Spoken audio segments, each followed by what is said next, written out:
My father passed away when I was 11 years old, a loss that profoundly impacted my young life.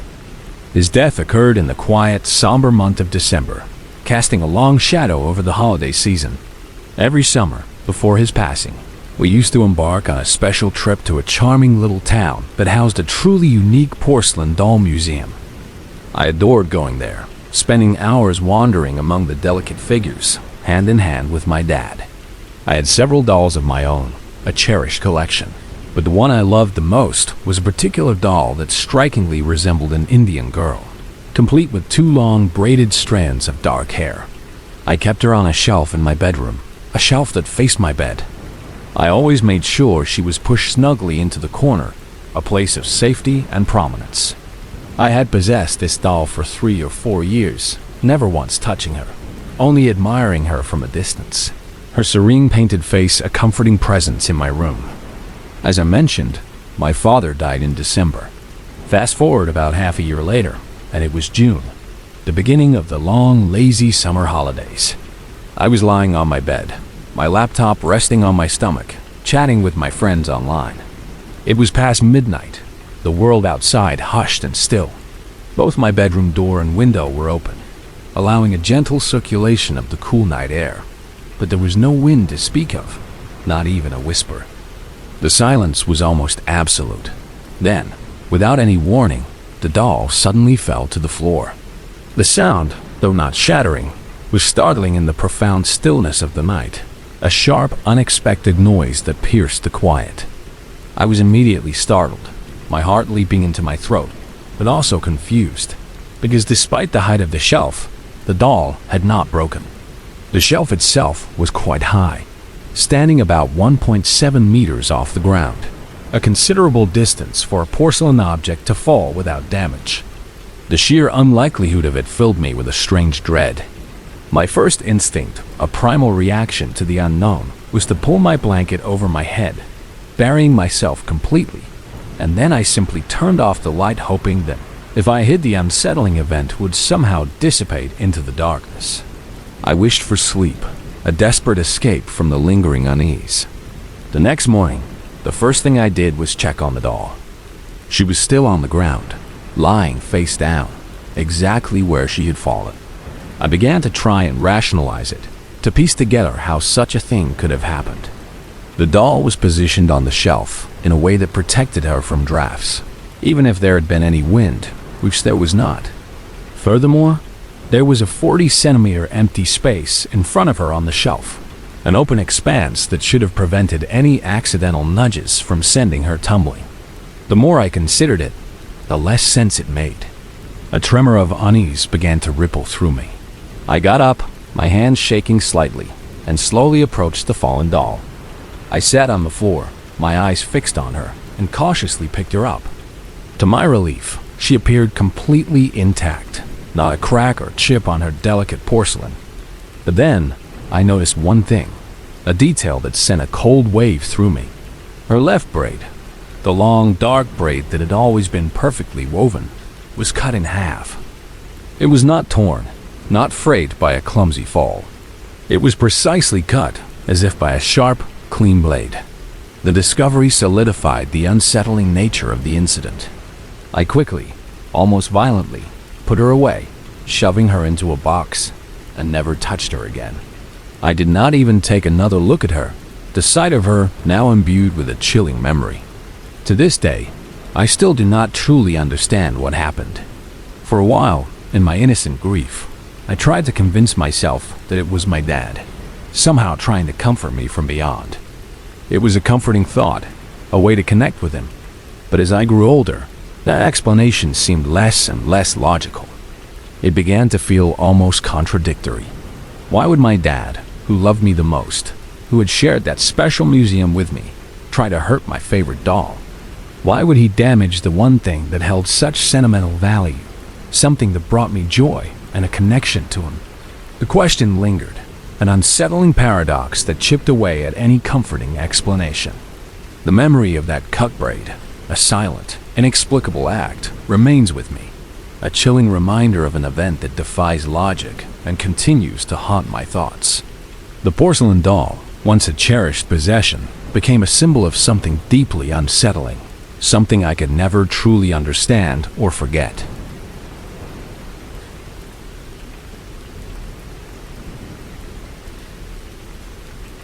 My dad once told me a chilling story about our house, a tale he believed to be true. He said that our home used to be owned by what he thought was a cult. We knew almost nothing about this supposed cult, only that their leader supposedly owned several impressive cars that remained parked out front most of the time. According to my dad, all of the windows in the house had been boarded up, and each of the bedrooms contained at least 2 bunk beds. I am not entirely sure if this cult was real or not.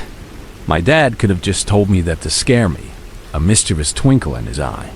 Nevertheless, the story, true or not, immediately got me thinking that the house might be haunted. This next detail could be chalked up to my young brain, interpreting meaningless background noise into something with meaning. But as a child, I would often hear my name called even though I was the only one home or awake at the time. To my young, impressionable mind, this was clear evidence of a ghost. Fast forward to 2013. I was in 8th grade, and my curiosity about the supernatural had reached a fever pitch.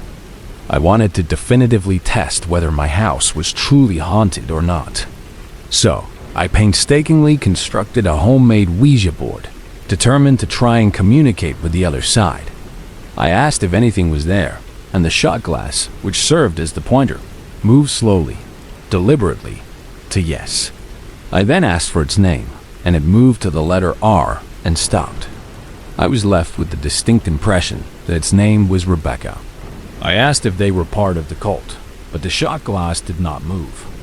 I asked a few more simple questions, the exact nature of which I have since forgotten, but I was left with the overall impression that the entity was generally friendly. Finally, I moved the shot glass to goodbye, ending the session. More recently, one of my dogs has developed an inexplicable terror of 2 specific doorways in the house. One is on the ground floor, connecting the living room and the dining room. The other is in the basement, linking a room with a fireplace to another room where we put the dogs when no one is home. It is worth noting that the fireplace room is the very room where I conducted my Ouija board experiment years ago. The first time I noticed him being scared of a doorway was in the basement. At first, I simply thought he was scared of the room we put him in when we leave, because he does not like getting locked up for several hours while my parents and I are at work and school. I did not think anything odd was happening. But then, he became afraid of the upstairs doorway, the one between the living room and dining room, a space for which he had absolutely no reason to be afraid. You might ask, what do you mean by scared? I mean, his tail would be tucked tightly between his legs, his body low to the ground, trembling. He was so terrified, he would not even pass through the doorway if you called his name, or even if you shook a box of treats, which he would usually come dashing out for. He still would not come.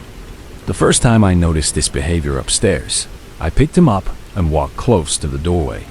My intention was to make him cross it, hoping he would realize nothing was there and his fear would dissipate. But he tried to bite me, a rare and aggressive reaction from him, so I immediately set him down. People say dogs see things that we cannot. Could there be a ghost, an unseen presence, that hangs around these 2 doorways? Maybe. I do not know. But I do know he is scared specifically of that doorway, not the door itself. He exhibits the same profound fear on both sides of the ground floor doorway. As for the basement doorway, he could just be scared of the room itself, but I have never seen him be scared of the doorway from the room where he gets locked up.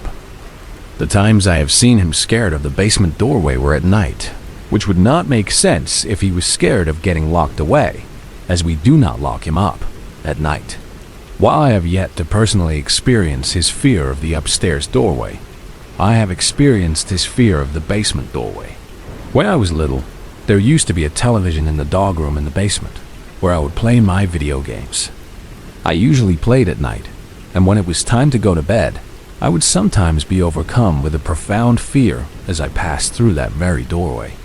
I would imagine a disembodied hand, bony and pale, reaching out from the darkness, trying to grab me as I dashed to the stairs. Did I ever actually see that hand, or do I truly believe that hand was really there? Of course not. It must be my imagination.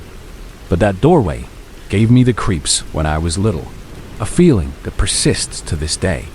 Even now, while I do not imagine a hand coming out of the abyss trying to pull me into the room, my primal animal brain sometimes takes control for a split second and screams, "Run!"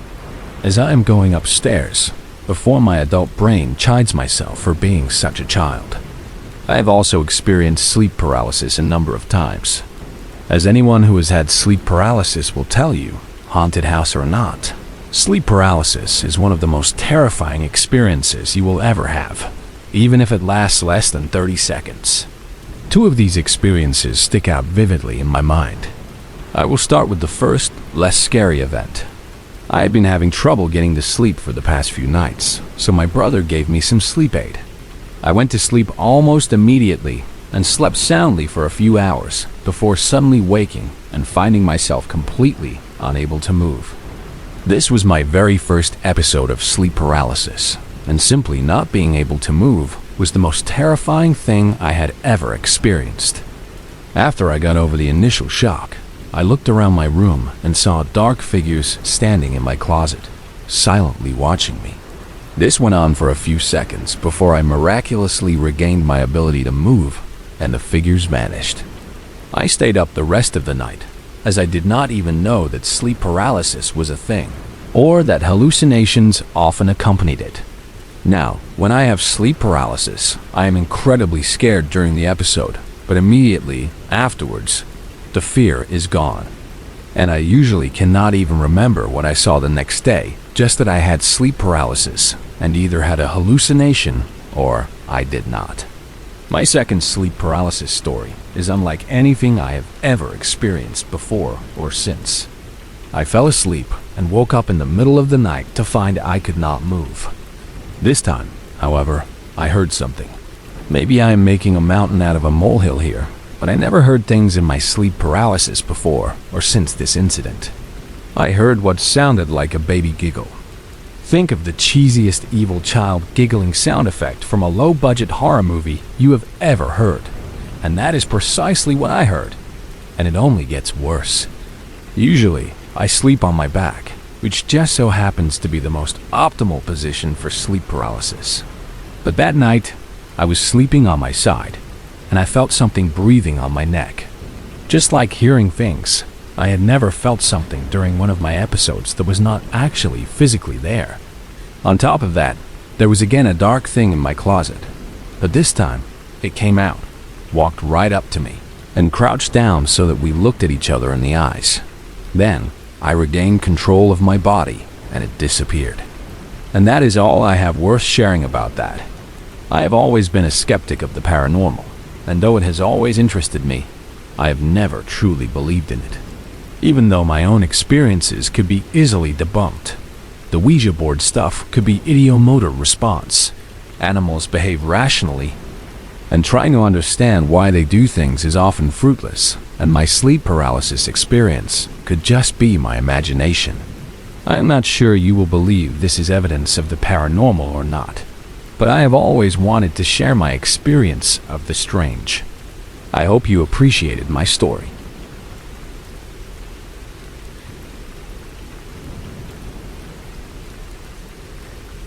When I was 16, I discovered a strange piece of fabric in my parents' attic.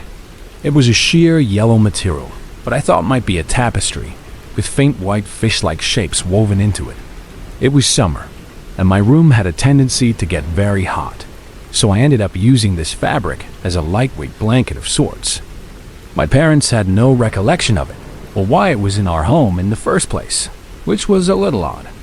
I remember one night, as I was trying to find it, it seemed like it had simply vanished.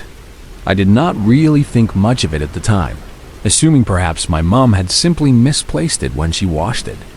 A few months passed, and then I remembered it again, wondering what had happened to it. It turns out my dad had burned it. He later explained that one night he went to check on me and my sister, as we shared a room and slept in separate twin beds. He told me that when he looked at my bed, It seemed like no one was sleeping there. He got closer, worried that I might have slipped out of bed, and saw that I was indeed there.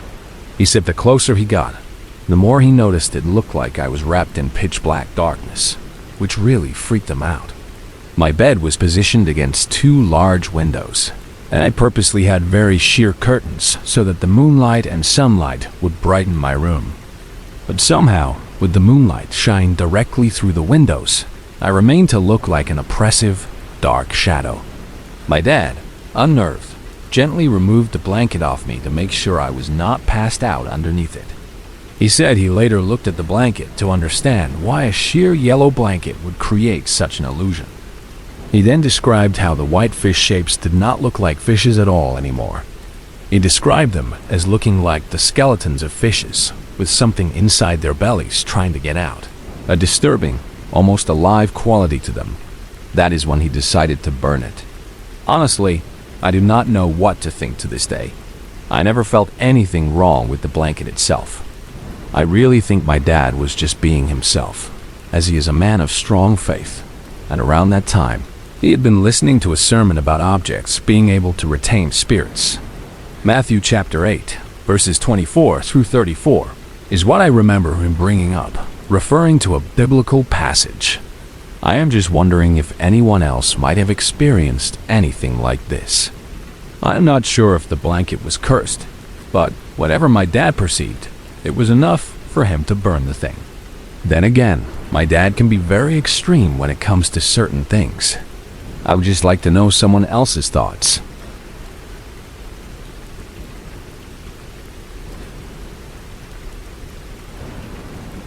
I don't know exactly when things started to go wrong in our house, but lately, I felt like I'm walking through a dream that's slowly becoming a nightmare.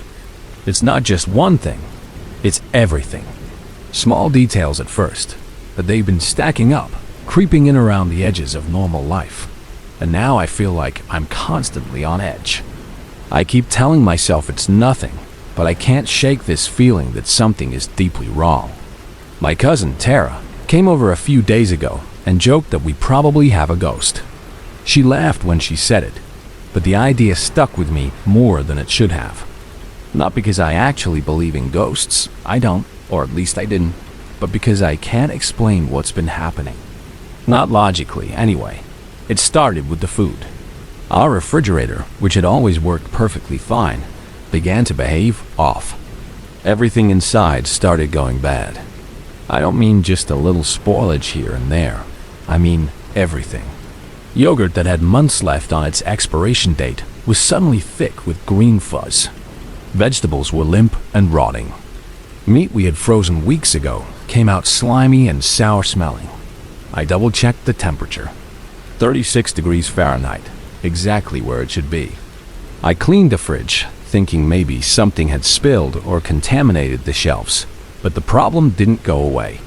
Every time I opened the door, a sour stench hit me, no matter how fresh the groceries were when we put them in. My mom insisted it was just a faulty appliance and scheduled a repair, but the technician said everything was working perfectly. No explanation. Then came the dishwasher incident. I'll never forget it. I was about to run a cycle when I opened the door and saw them, maggots. Dozens of them, wriggling among the dishes like they'd been living there for days. I screamed so loud my neighbor texted to check if I was okay. I scrubbed everything, dumped bleach inside, and ran the hottest cycle twice. I didn't eat off those dishes for a week. But even that wasn't the worst of it.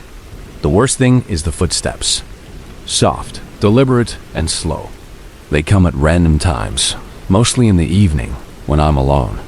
They echo across the living room floor as if someone is taking their time walking through the house. Our walls are thick, soundproofed. We live in a semi-detached home, and our neighbor on one side is elderly and hard of hearing. It's not her. It's not my mom, either. She works nights at the hospital, and I'm often alone until well past midnight. I tried to convince myself it was just the house settling. Pipes, maybe. But then I started hearing breathing. Faint, like someone was sitting right behind me. A low exhale that would vanish the second I turned around. Sometimes I feel watched.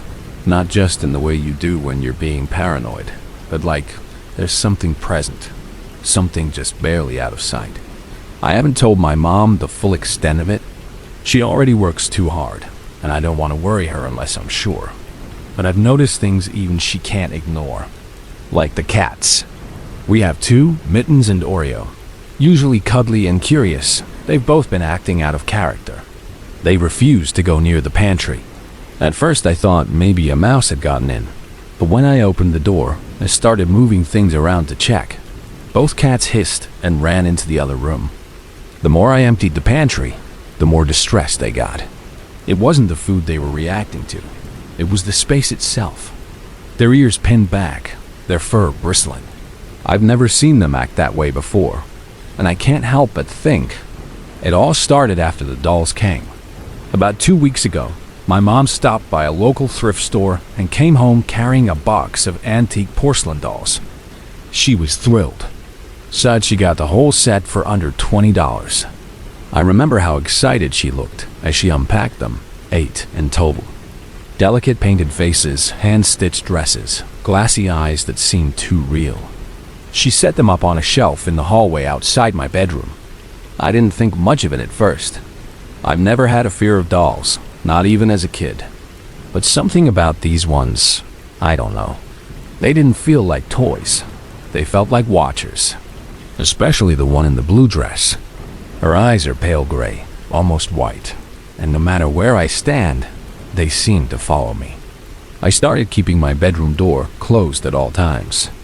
That helped a little, at least mentally, but I still felt their presence in the hallway. Sometimes I swear I hear a faint rustling outside my door, like fabric brushing the wall. Once, I found one of the dolls on the floor, sitting perfectly upright in the center of the hallway. My mom said it must have fallen, but it was too far from the shelf for that to make sense. The shelf is sturdy, and the other dolls hadn't moved an inch. Last night, I barely slept. I kept waking up to a faint tapping noise, like porcelain clicking against wood. It would stop the moment I moved. I finally got out of bed around 4 and opened the door slowly, expecting to see nothing. But the hallway light was on. We always turn it off at night. And the doll in the blue dress, she wasn't on the shelf. She was sitting in front of my door. I stood there for a long time, heart racing, waiting for something, anything, to make sense. But nothing did. I picked her up carefully, put her back on the shelf, and went back into my room. I didn't sleep after that. I just lay in bed, eyes wide, staring at the ceiling until the sun rose. This morning, I tried to bring it up with my mom. I didn't say everything, just that the dolls make me uncomfortable, and maybe we should put them away for a while. She brushed it off, said I was being dramatic. "They're just dolls," she said. "You're spooking yourself." But I know what I felt, what I'm still feeling. I've started keeping a journal of everything. I write down the time, date, and what happens. I've recorded moldy foods, strange sounds, the cat's behavior, and any movement of the dolls. I even set up my phone to record video overnight, facing the hallway. I haven't reviewed the footage yet. Honestly, I'm afraid to. What if I see something I can't explain? What if I see her move? I keep telling myself I'm being silly, that maybe it's just stress or lack of sleep. But deep down, I don't believe that anymore. Something is wrong with those dolls. And until I know what, I'm not taking any chances. Tonight, I'm locking my bedroom door, turning on every light I can, and trying to sleep with one eye open. If things keep getting worse, I might do something drastic. I don't care how much my mom likes them. I might take them out to the woods and bury them. Or better, burn them. Because this house doesn't feel like a home anymore. It feels like something else is here. And I don't think it wants us to stay.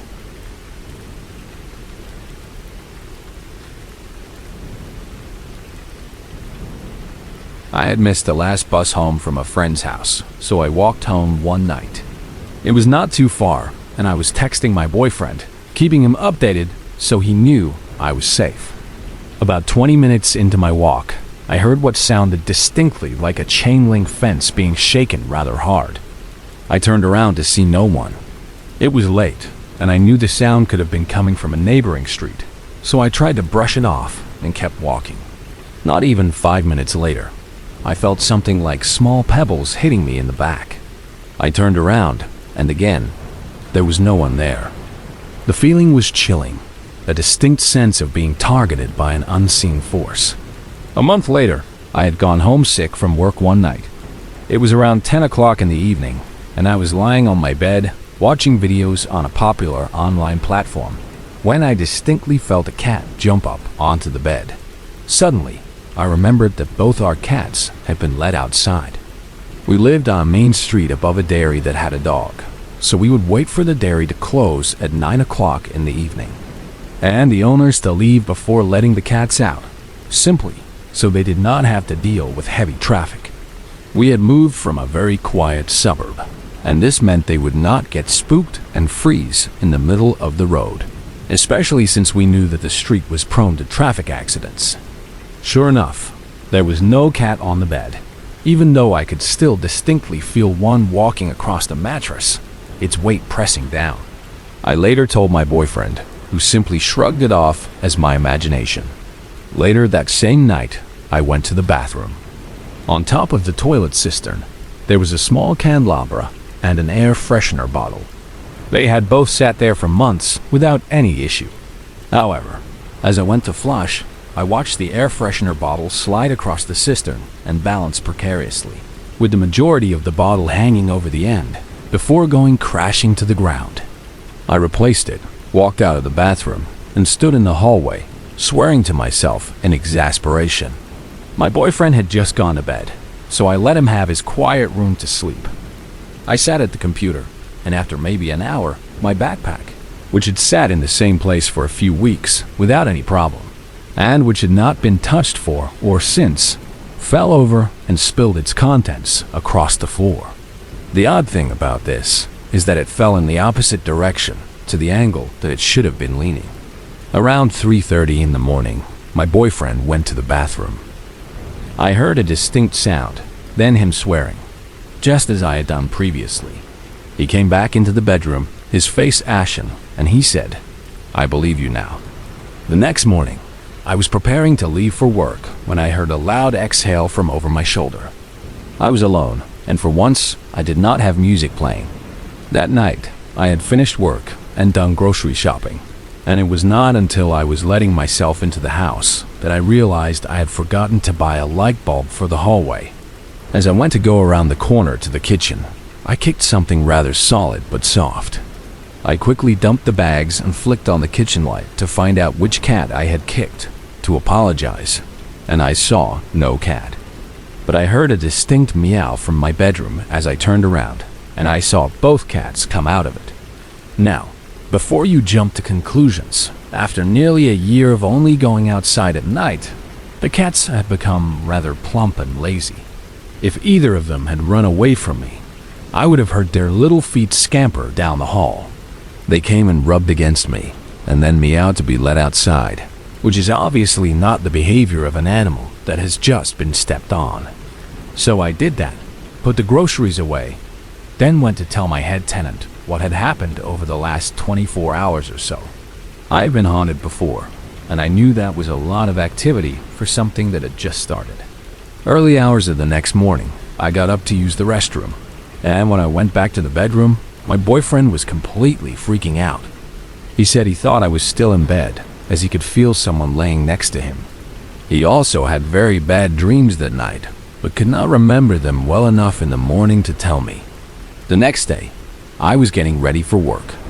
We had a staircase from the front door to the actual livable part of the flat. I knew that the same flatmate was asleep, as she had only been out late the night before. My boyfriend was at work, and we were the other two flatmates. I suddenly heard 3 sharp sounds on the wall. I knew it came from the inside stairwell. The only problem was that for anyone to reach that part of the wall, they would either have to not be touching the floor somehow, or at least be 7 feet tall.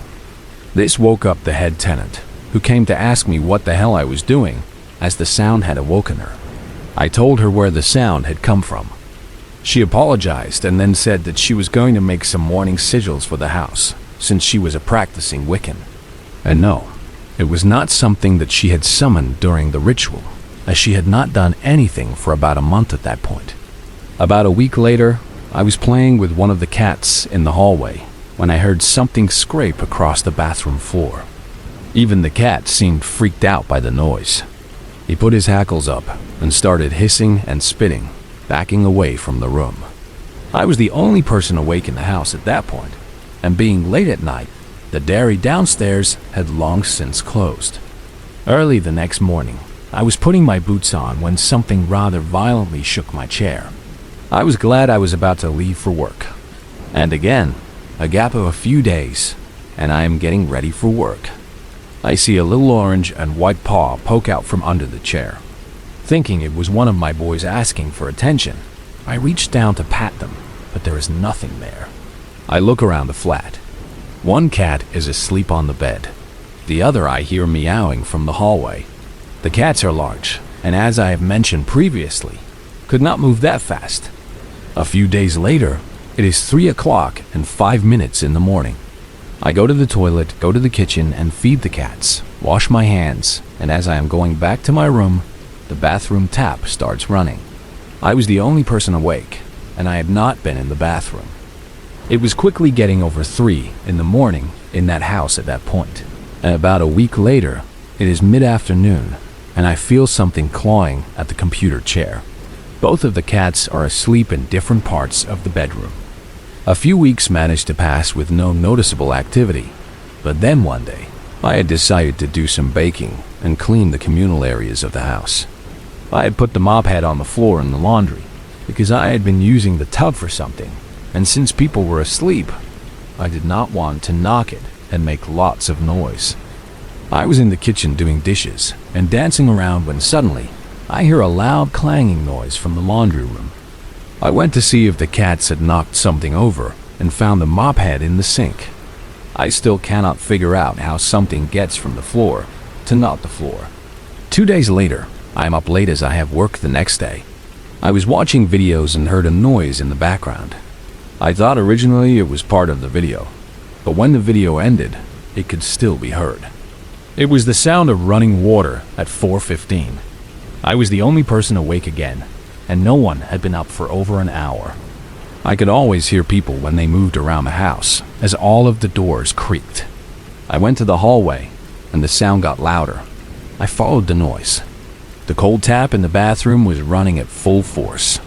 At this point, it had not been 2 months since the activity started.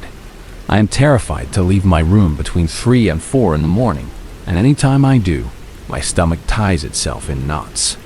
I get clammy, start sweating, and feel like I am about to have a full-blown panic attack. I feel like I need to be physically ill and have trouble breathing properly. But the moment it hits 4 in the morning, the feeling completely stops. By this stage, I realized I had stopped seeing my guide. I have a black cat that I only ever see half of at a time, either the front as it watches me around the corner, or the back as it walks around one. I used to see it roughly once a week, but I have not seen it for about a month at this point. A week or so later, I had planned to take my new camera to work with me to test it out on my walk home. I would always walk home after a closing shift, as it was faster than waiting for the next bus. I had told one of the other girls my plan, except that I had managed to forget to pack said camera. She freaked out when I told her I walk home alone after 11 in the evening, but I never had any problems. Seeing as I had left my uniform on for the walk, people left me alone on the rare occasion that I saw anyone. Not that I did anything overly exciting for a job, as I worked at a supermarket. So, I get to the top of the hill, go to the lookout, and go to take photos on my phone of the lights on the other side of the harbor, just because I love the view. The first photo was fine. The second photo had a strange blue fog across it, and the final photo was also fine. I went into the gallery to check the photos, and the blue fog was a face, right in front of my lens. Important detail. I was standing on a park bench and holding my phone above my head, to where I could just see the screen, making this head roughly 7 feet off the ground. You best believe it when I got out of there really fast. But until I deleted the original copy of my phone, I was having massive issues. The battery drained within a day, even if I was not using it. It took all night for it to charge, and it still would not be full in the morning. It kept randomly turning itself on and off, and the moment I deleted that picture, the issue ceased. About a month later, through strange noises and things moving in the house, this had become a nearly daily occurrence. I was at my friend's place this one time, and we were having a few drinks. Everyone else was around the table, but I had gotten up to refill my drink. I was roughly 2 meters away from everyone when I felt something tugging the back of my jersey. So, now things were happening outside my house as well. A few months later, my Wiccan flatmate had tried warding rooms, saging, and rituals to cleanse the house, as all flatmates were noticing strange things happening at this stage. I had gone to my sister's house for her daughter's first birthday, and I had spoken to her previously about what had been going on. But even though she is a very skilled medium, something was blocking her from seeing what was causing the issues. Thankfully, our uncle, who was even more skilled, was there. I told him about what had been going on and showed him the picture, as I still had access to it thanks to a messaging application. At the same time, my sister was having issues in her place to do with our grandmother's old man and her elder daughter, no longer wanting to sleep in her room at night because of something watching her from it. Our uncle had told her that it was just a curious relative, possibly someone who had given our grandmother the item in question. But as soon as he saw the photo, his exact words to me were, "You need to get rid of it as quick as possible." I'm not going to tell you what it is, because I don't want you to lose faith in yourself and being able to banish it. But you need to be stronger than you have ever been to do this. This scared me more than I had thought possible, because he did not want to tell me what it was, or rather, who they were. But believe you me, between my flatmate and I, we had done everything we could to cleanse the house, to rid ourselves of this thing. Finally, a month later, after plenty more activity in the house, hearing my name whispered in my ear at work, and hearing a child's laughter when I was alone having electronics stop working on me, including tools and FP pose machines at work, I somehow got rid of it. I moved house not long after, and it was like a breath of fresh air. I wonder how long it would take for something else to attach itself to me. It seems now to be a running theme in my life.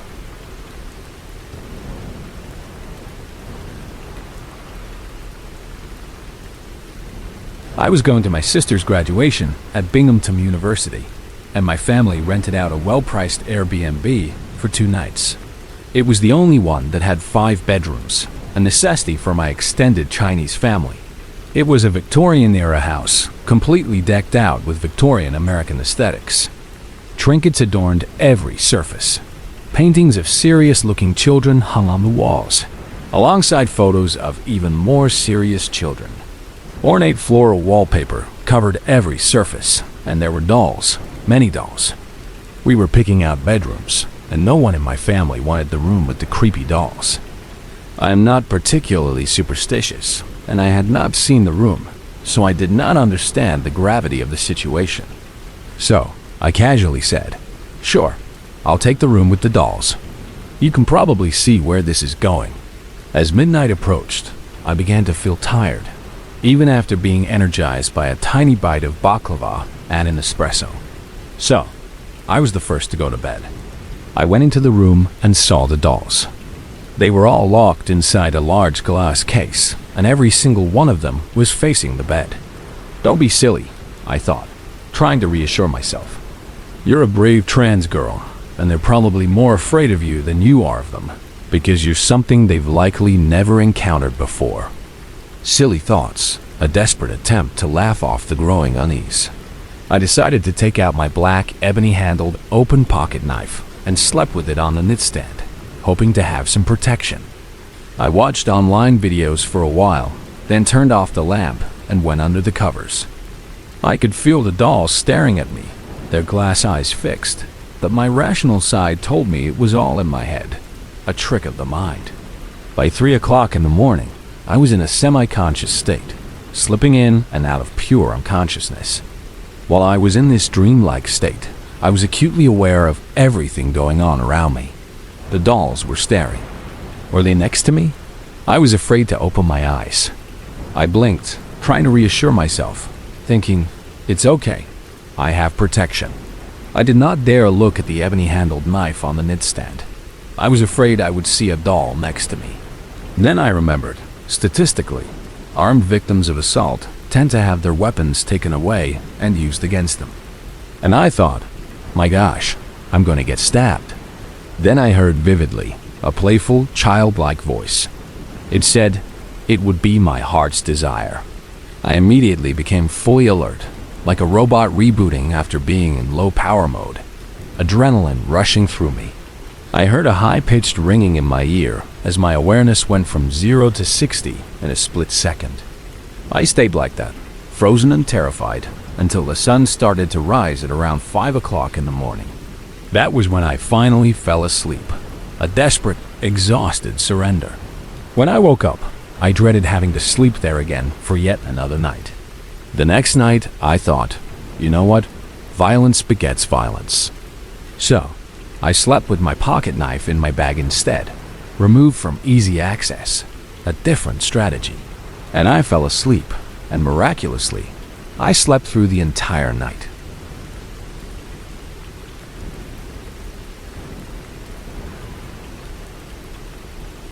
We were in my daughter's room, going through the whole bedtime routine, a familiar, comforting ritual. My wife sat on the bed, gently brushing my daughter's hair to put it in a braid, while I stood around, waiting for my turn to tuck her in and say goodnight. While waiting, I commented on a collectible 2010 holiday Barbie doll, still in its original box, that had been given to my daughter by our neighbor. I was curious to know if she had taken it out of the box, and my wife replied that yes, she had, because, as she put it, dolls are meant to be played with. To that comment, I mentioned to my daughter that both her mother and I had collectible dolls tucked away in our closet, each of them still in their boxes and never opened. These included a Bruce Lee action figure, an action figure of Jesse, the Governor Ventura, and a 95th anniversary collectible Raggedy Ann doll. As I said this, my wife quickly corrected me. She said, "No, that's a Cabbage Patch doll that she earned, and that one of them would tan." Well, having just reorganized my closet the day before, I was pretty sure it was a Raggedy Ann doll, but my wife swore up and down that she never owned such a thing. Curiosity, and perhaps a slight competitive streak, got the best of me. So, I pulled the box out of the closet and brought it back to the room to show her. As I held it up, my wife stopped brushing my daughter's hair and slowly shook her head. Trying not to scare our daughter, she mouthed the words, "It's not mine." I've never seen it before, with a very serious look in her eyes. My wife has an incredibly sharp mind and a memory that sometimes terrifies me with its precision, so I knew she was not trying to pull my leg. I asked if it might have been given to her by her sister, but a quick phone call confirmed that her sister had not. She once did, however, give her a collectible Mary Poppins doll, which both of them remembered perfectly. So, here we are now, in our home, with a doll for which we have absolutely no idea where it came from.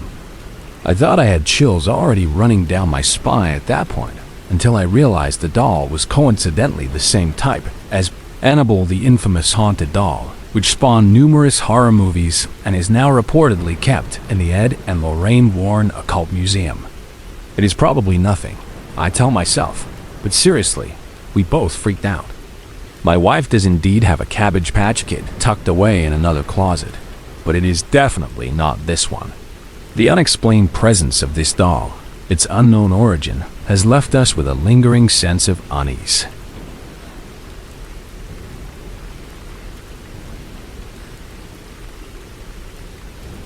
I live in Adelaide, South Australia.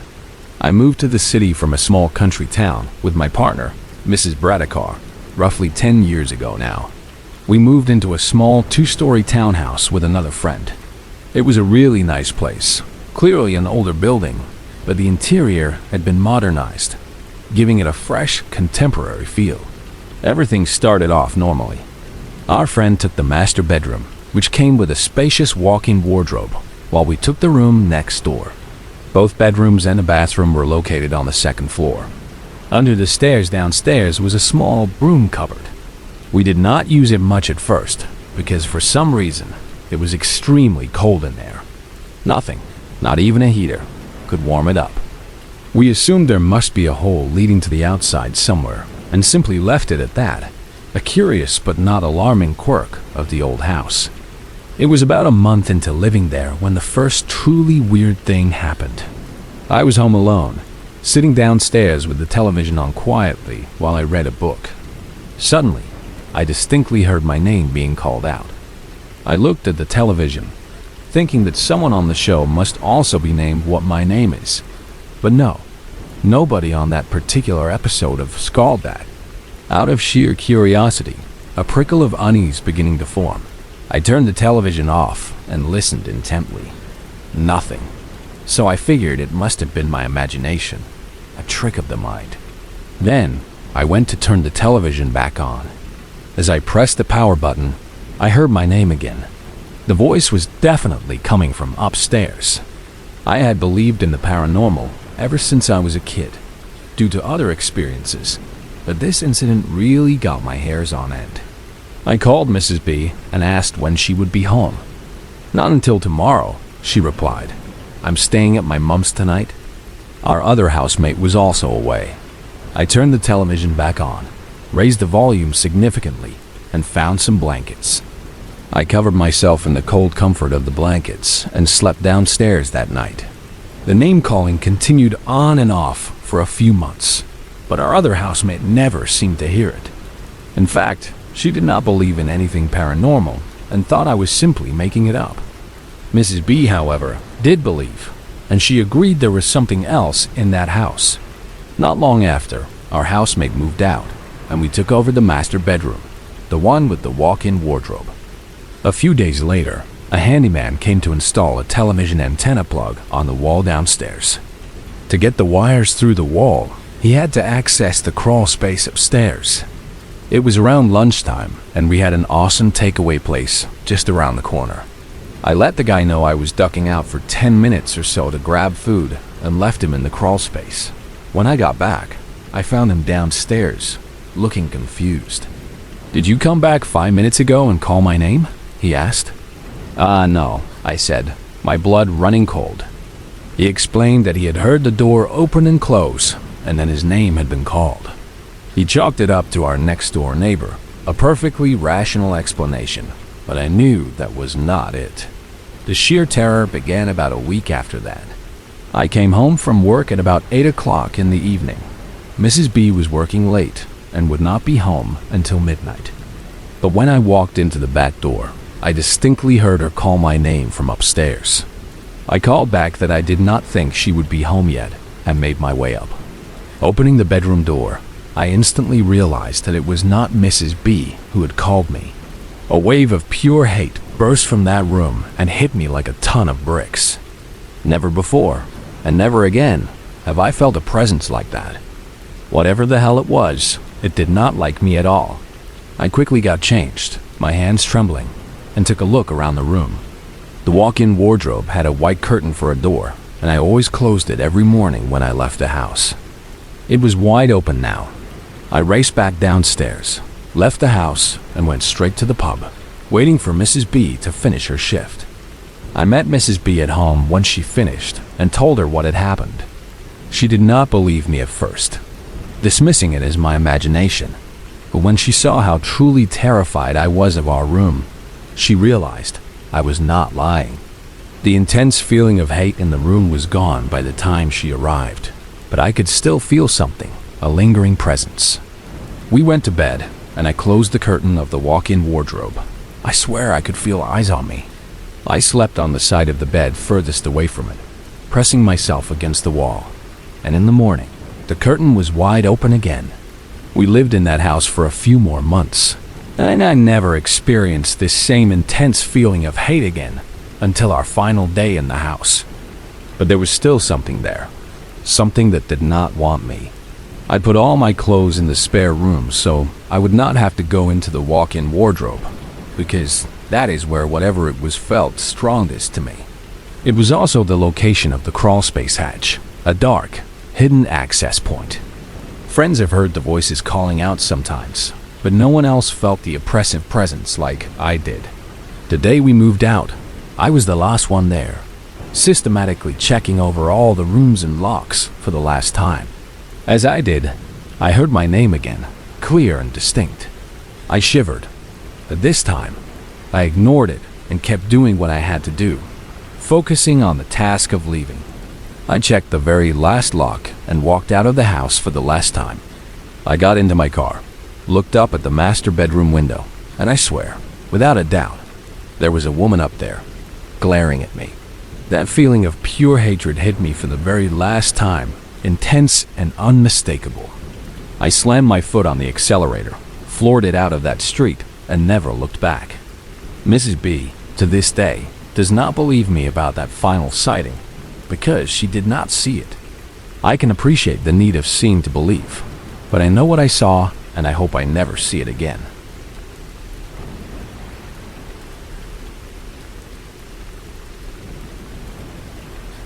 I used to own many dolls and stuffed animals, as most 7-year-olds would. I wholeheartedly believed in magic and possessed a vivid, sprawling fantasy world in my mind. I even believed my dolls could move and do things when I was not watching, just like in the popular animated film Toy Story. I always longed to see my dolls move, but unfortunately, despite my hopes, I never witnessed it happening. One day, my mother gave me a bowl of mashed potatoes and a glass of water for my meal. I went upstairs to my room and decided to have a nice, imaginary meal with my dolls. I got some plastic bowls and tiny spoons and carefully placed mashed potatoes in their bowls. I was hoping they would actually eat it, a childish wish for their autonomy. I had one particular old-fashioned doll, a gift from my grandma, whom I called Mary. I took a spoonful of mashed potatoes and carefully put it into her mouth, then waited patiently for her to eat it. Of course, nothing happened. After a few minutes, I needed to go to the toilet. Before I left the room, I looked at my dolls and, in a strict, authoritative tone, said, "When I get back, I want all the bowls to be empty." So, I did my business, went back upstairs, since we only had one toilet, which was downstairs. And when I got back to my room and surveyed the scene, the bowls were, unfortunately, still full. This meant the dolls had not eaten a thing. But when I looked at Mary's bowl, it was completely empty. I was kind of shocked. I then looked at Mary herself, and her mouth was visibly dirty, as if she had been eating in a messy way, mashed potatoes smeared around her lips. I rushed downstairs to my sister and mother, my voice full of excitement, and asked them if they had fed the doll because the bowl was empty. They both said no, and swore on their lives that they had not. "Maybe your mashed potatoes fed it to the doll," one of them said, trying to be playful. But since I wholeheartedly believed in magic, I was just happy about it. A simple, pure joy that my doll had eaten.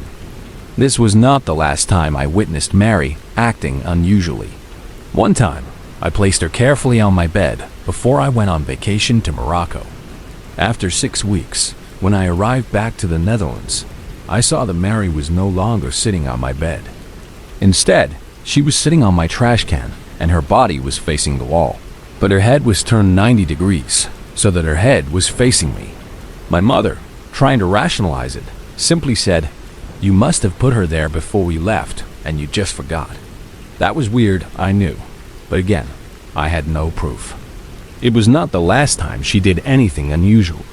In 6th grade, I went camping with my class and, for some reason, decided to take Mary with me.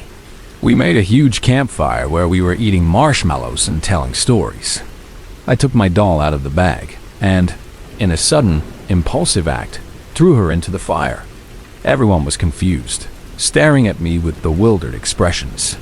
So, I explained the paranormal experiences I had with Mary. And even though people did not believe me and thought I was completely crazy, I was glad to be rid of her. And I am glad I have not seen her since that day.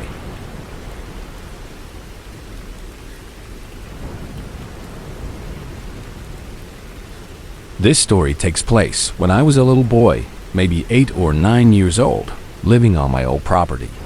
You see, the cul-de-sac I lived in was a fairly nice neighborhood, nothing crazy or out of the ordinary.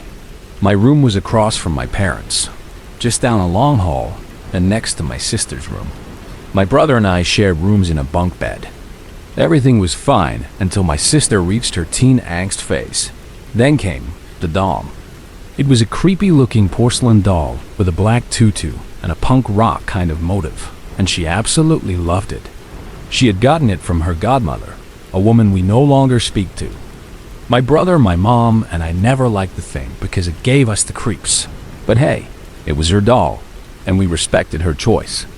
However, slowly but surely, we began to see a change in my sister. She was beginning to become more reclusive and angry with my mother for no reason at all. She even, disturbingly, cut herself in front of me once. Weird, yes, but nothing quite supernatural yet. Then she began to sleepwalk. At first, we thought it was normal. Maybe just stress from being a teenage girl. I do not know. But she started to creep me out. Because of this, I began to lock the door to our shared room at night after my brother fell asleep. On one of these nights, I heard her get up from her bed and slowly walk. I was in my top bunk, mind you, watching under the door when I saw her shadow. Since my room is across from my parents', I could not tell if she was standing there in front of my room or my parents', but it was still very creepy, and she stood there for an unnatural amount of time, just perfectly still. On the last occasion of her sleepwalking, we all awoke one morning to find a knife under my parents' bedroom door. This just made them flip out. They were not scared, but rather more concerned about my sister being nuts and potentially homicidal since she had been acting so strangely. Things went on for a little bit until one day, the doll disappeared, and my sister came out furious, huffing and puffing, searching frantically, but no one in the house seemed to have an inkling about its disappearance. And so, life went on, and I never knew what happened to it until I asked my dad about it years later, and he enlightened me. It turns out that my godmother was heavily into black magic and Santeria, a syncretic religion. She had a deep hate for my mother over some petty squabble they had before my father and mother were married, and held a deep resentment for her. I guess firstborn females of the family are important in Santeria, and so, when she saw an opportunity, she gave my sister that horrible doll we hated. But what actually happened to the doll was the funniest part. My mom is super religious, and I guess at some point, she had soaked the doll in holy water and left it in the trash for the garbage, to take out to the dump the next day. Another funny thing, my sister never sleepwalked again after that. The disappearance of the doll and her return to normalcy were undeniably linked.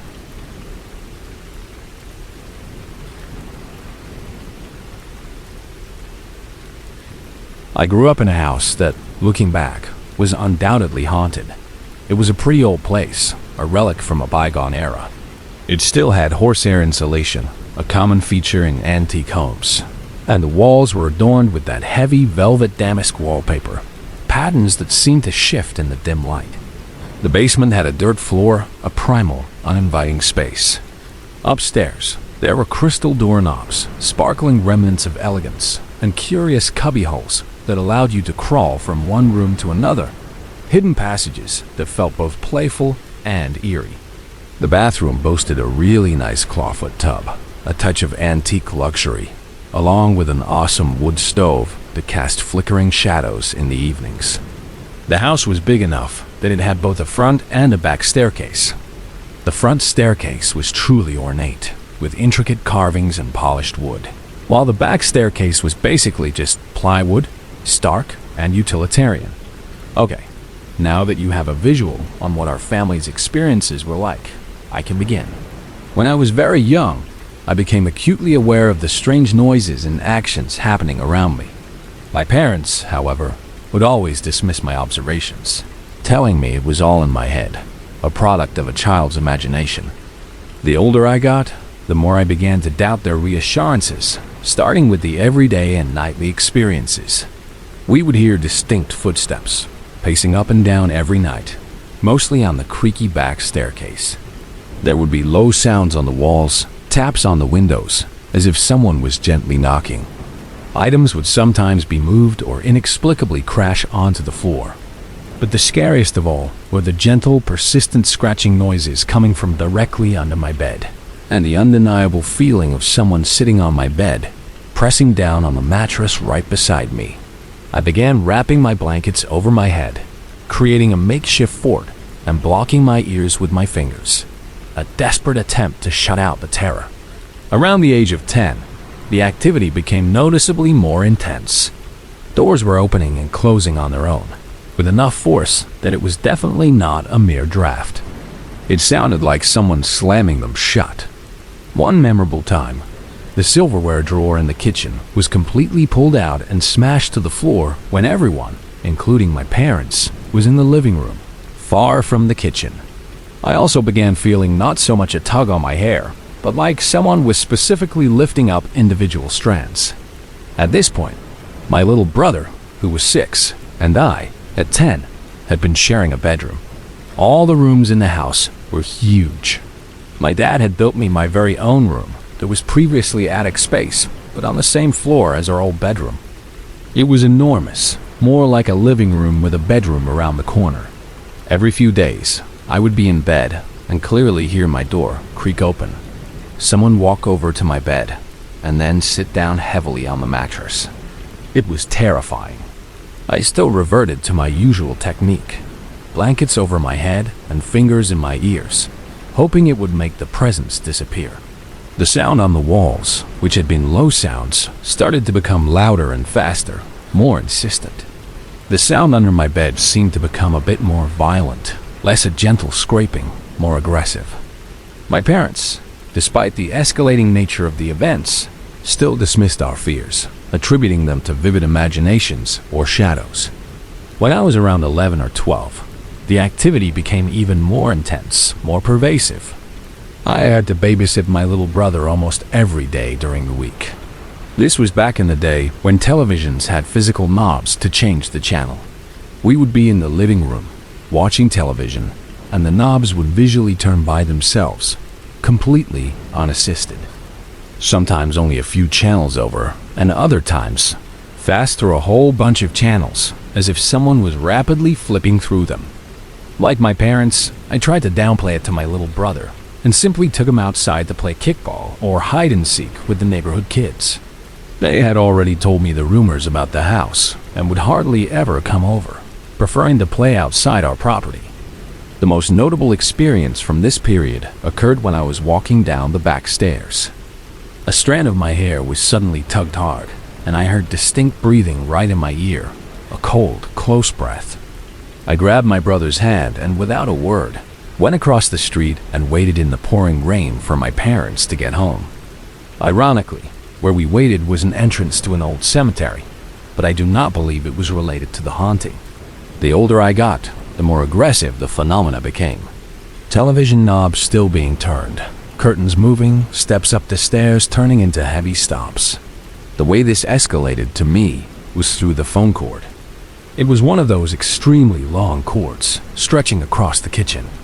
The whole family was in the kitchen, and it started spinning, not like a regular spin, but diagonally, like a lasso, about 5 feet off the wall.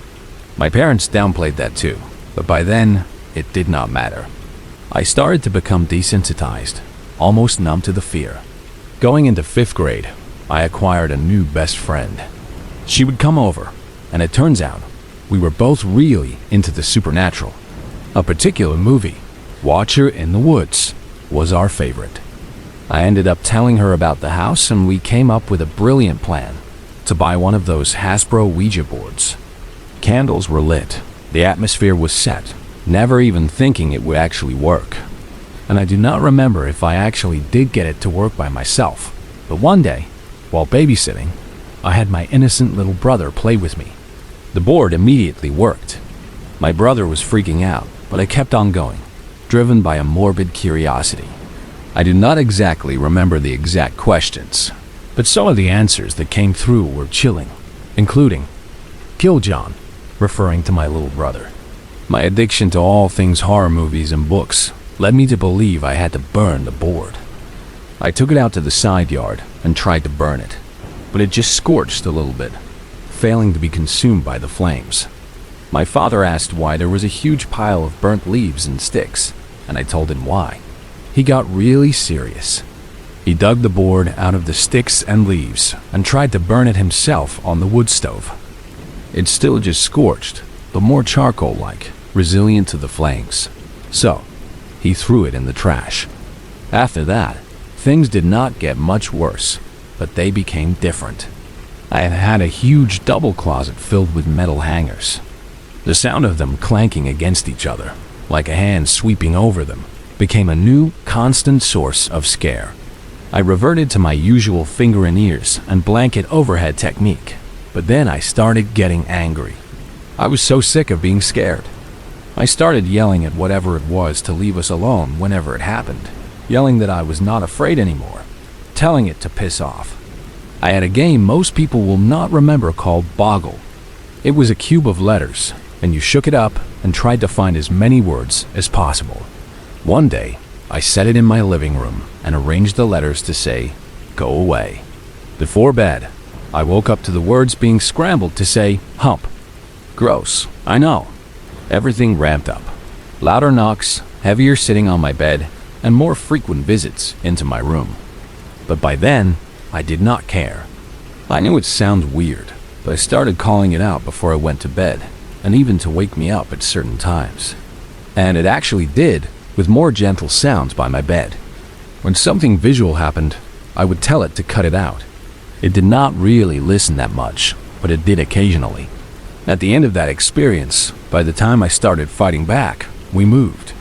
A few years later, my parents finally admitted it was haunted and described some of their own experiences too.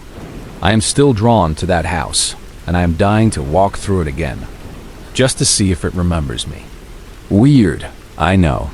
I have researched the house and its previous owners and events related to it. The rumor was there was an older woman that died there and had an Irish wake that was held in the house and lasted a week. I have desperately searched for the previous owners' names, but found nothing concrete. One notable thing is that the house has changed hands quite a few times since then. A few months ago, I brought it up to my mom, and she told me the previous owners were a woman and her son who was a well-known judge. Their last name was Moriarty. She also told me how the day after the house was sold, the woman's daughter ripped the kitchen phone off the wall and screamed at my mother, upset that we could now not use it to make long-distance calls. It did not take long to find information on the son. He was indeed a very well-known judge. The most messed up thing I learned from his obituary: he took a sabbatical to travel the world to visit sites where people had claimed to have seen the Virgin Mary. Why that is important out of everything that happened. See, the image of the classic depiction of the Virgin Mary in my little brother's bedroom window was the most predominant memory I had from that time. I was not scared, but more curious, and then it faded. What are the chances? I am also agnostic, but for some reason, I have always felt a deep representation when I need someone to guide me, so I recite Hail Mary. It has been quite therapeutic sharing this. There are many more silly stories about what happened when I was young, but at the present time, I have been seeing moving shadows out of the corner of my eyes every once in a while, as well as orbs. Perhaps one day I will be able to revisit my old place and see if the spooks are still about.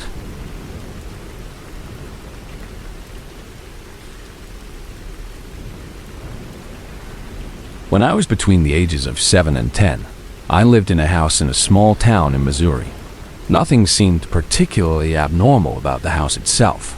I mean, there were the usual house settling noises, which would frequently cause me to have nightmares until this incident that I will now describe. The only truly strange thing that ever happened consistently was our keys going missing. When you walked in the door, there was a giant metal wood stove where we would always place our keys. They would go missing for weeks at a time. We would tear the house apart looking for them. Then, one day, they would just mysteriously reappear, and nobody knew where they had come from. Anyway, there was a doll, popular when I was younger, called an Amazing Grace doll. She had small holes in her ears, supposedly so she could hear you. And when she heard a noise, she would turn her head in the direction of the sound and say, "Mama." Well, I absolutely loved this doll. I explicitly remember one day cleaning my room and propping Grace against the wall so she was sitting upright. I then lay down on my bed to read. That is when I heard the distinct clicking sound she would make when her head turned. So, I looked up and stared at her, and then I heard the normal, familiar mama she would say after she heard something. I tossed my book down and picked her up to make sure she was turned off. She was. I flipped a switch and then flipped it back to off, thinking that it was a normal malfunction, a harmless glitch. I set her back in her spot and plopped down to continue reading. The moment I settled back into my book, she said, "Mama," again. This time, I was over it. I went and took all her batteries out, hoping that would solve the problem permanently. I just tossed her onto the ground and went back to my spot, frustrated. But even without batteries, she started clicking, quicker now, and her head was moving back and forth erratically, and she just kept repeating "Mama" over and over. I took off. I ran to get my dad, and he saw it. The impossible movements, the ceaseless sounds. He immediately decided that we would burn the little doll.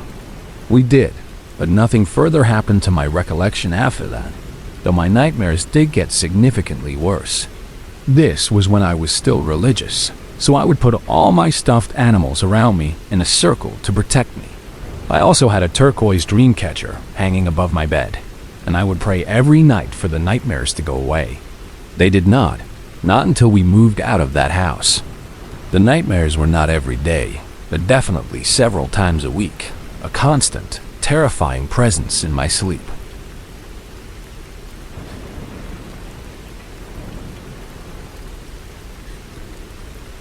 I was born in 1984 and lived in the same house until the age of 18. My parents had lived there beforehand with my sister, who was 18 months older than me. My mom would always complain to my dad about cold spots in the house and the pervasive feeling of being watched. He just used to pass this off as her being alone and spooking herself whilst he was working, a common dismissal from a busy man. My uncle, who was in the army, came to live with them for some time before either my sister or I were born. He was younger and used to go on night patrols.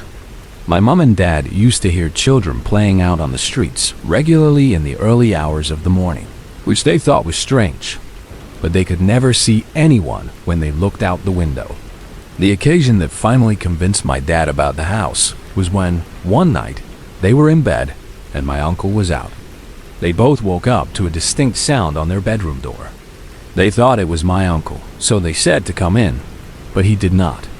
The sound got louder, to the point my dad got out of bed and, armed with a baseball bat, went to the door to open it. He found nothing, absolutely no one there. This was all before my sisters and my experiences started, and similar things kept happening after we were born. They did not stop. Another family member was sleeping in my sister's room on a pull-out bed and woke to my sister sitting upright in bed, talking with no one visible. When she asked who she was talking to, my sister calmly said, "The little girl that was sat on the end of the bed." Needless to say, that family member was thoroughly spooked. I myself had had a few things, like loud sounds and footsteps, and two incidents stick out vividly in my mind. One morning, I was sitting at the dining table, eating breakfast with my mom. We heard my sister walk out of her room and start to come down the stairs.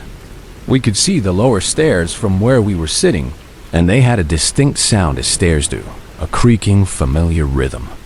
My mom said, "Here she comes," and we both watched the stairs as each step was being walked on, but no one was there.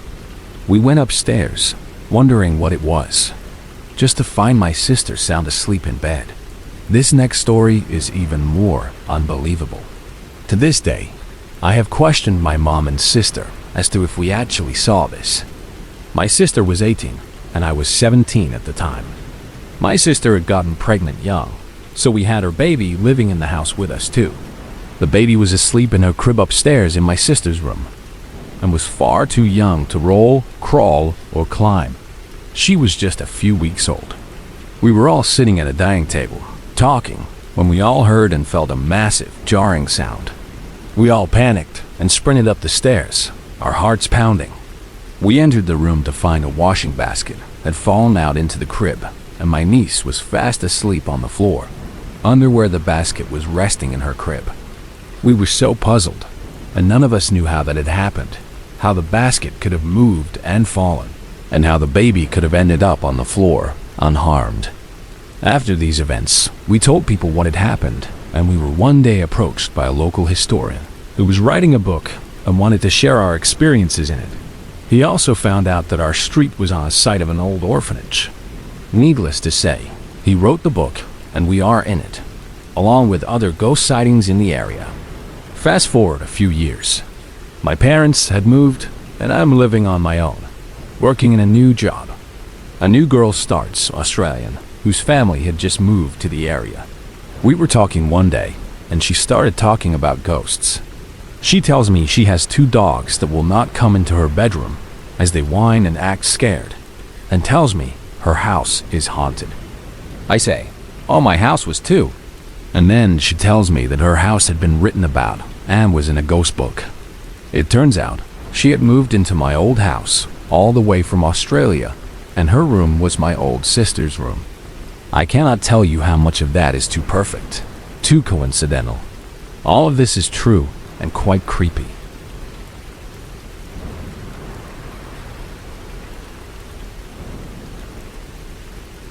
About 6 years ago, I lived in a small town where everyone knew everyone else. My grandmother lived a few miles away from us, nestled deep in the middle of the woods. I used to love her house, filled with the warmth of family, but looking back, that house holds memories of pure horror for me. They owned 100 acres of dense woods, and not a single other house was in sight. Just trees stretching endlessly. There was an old abandoned barn they used for storage for tools, but the rest of the property was unused, raw wilderness. I was a kid, in 1st or 2nd grade, and every time I visited, I would sleep in a spare bedroom, which was affectionately known as the kids' room. The kids' room was unlike any other. It had a large glass display case mounted on the wall, filled with at least 50 dolls. They were all aligned perfectly, looking straight forward. My great-grandmother collected vintage dolls from every state, a truly vast collection. I was always petrified of that room, but I did not have much of a choice about where to sleep. One night, my sister and I were sleeping in the room, sharing the same bed. I awoke to find the room completely black, except for the dim sliver of light filtering in from the hallway. I remember seeing one of the doors of the glass case slowly open, and then, inexplicably, one of the dolls started moving, its head turning, a slow, deliberate motion. Another time, I was in the kids' room alone. I could not sleep because of what I had seen last time, a lingering fear in my mind. And that is when I noticed one of the dolls was out of place. Its head was facing the door, which was odd, because they were all mounted securely to the case and should not have been able to move. The doll's head began to slowly turn and look at me. I was off-center to the left, so there was no way it was merely my perspective or an illusion. It was undeniably paranormal. I sat there, sweating bullets under my blanket, too afraid to yell for my grandma, completely frozen in terror. I eventually passed out from exhaustion and fear. And when I woke up, the dolls were all facing forward again, perfectly aligned as if nothing had happened. My grandparents have moved out of the house since then, and I think the dolls are now in storage somewhere. But they still own part of their land and use it for camping, a chilling reminder of the unnerving experiences tied to that property.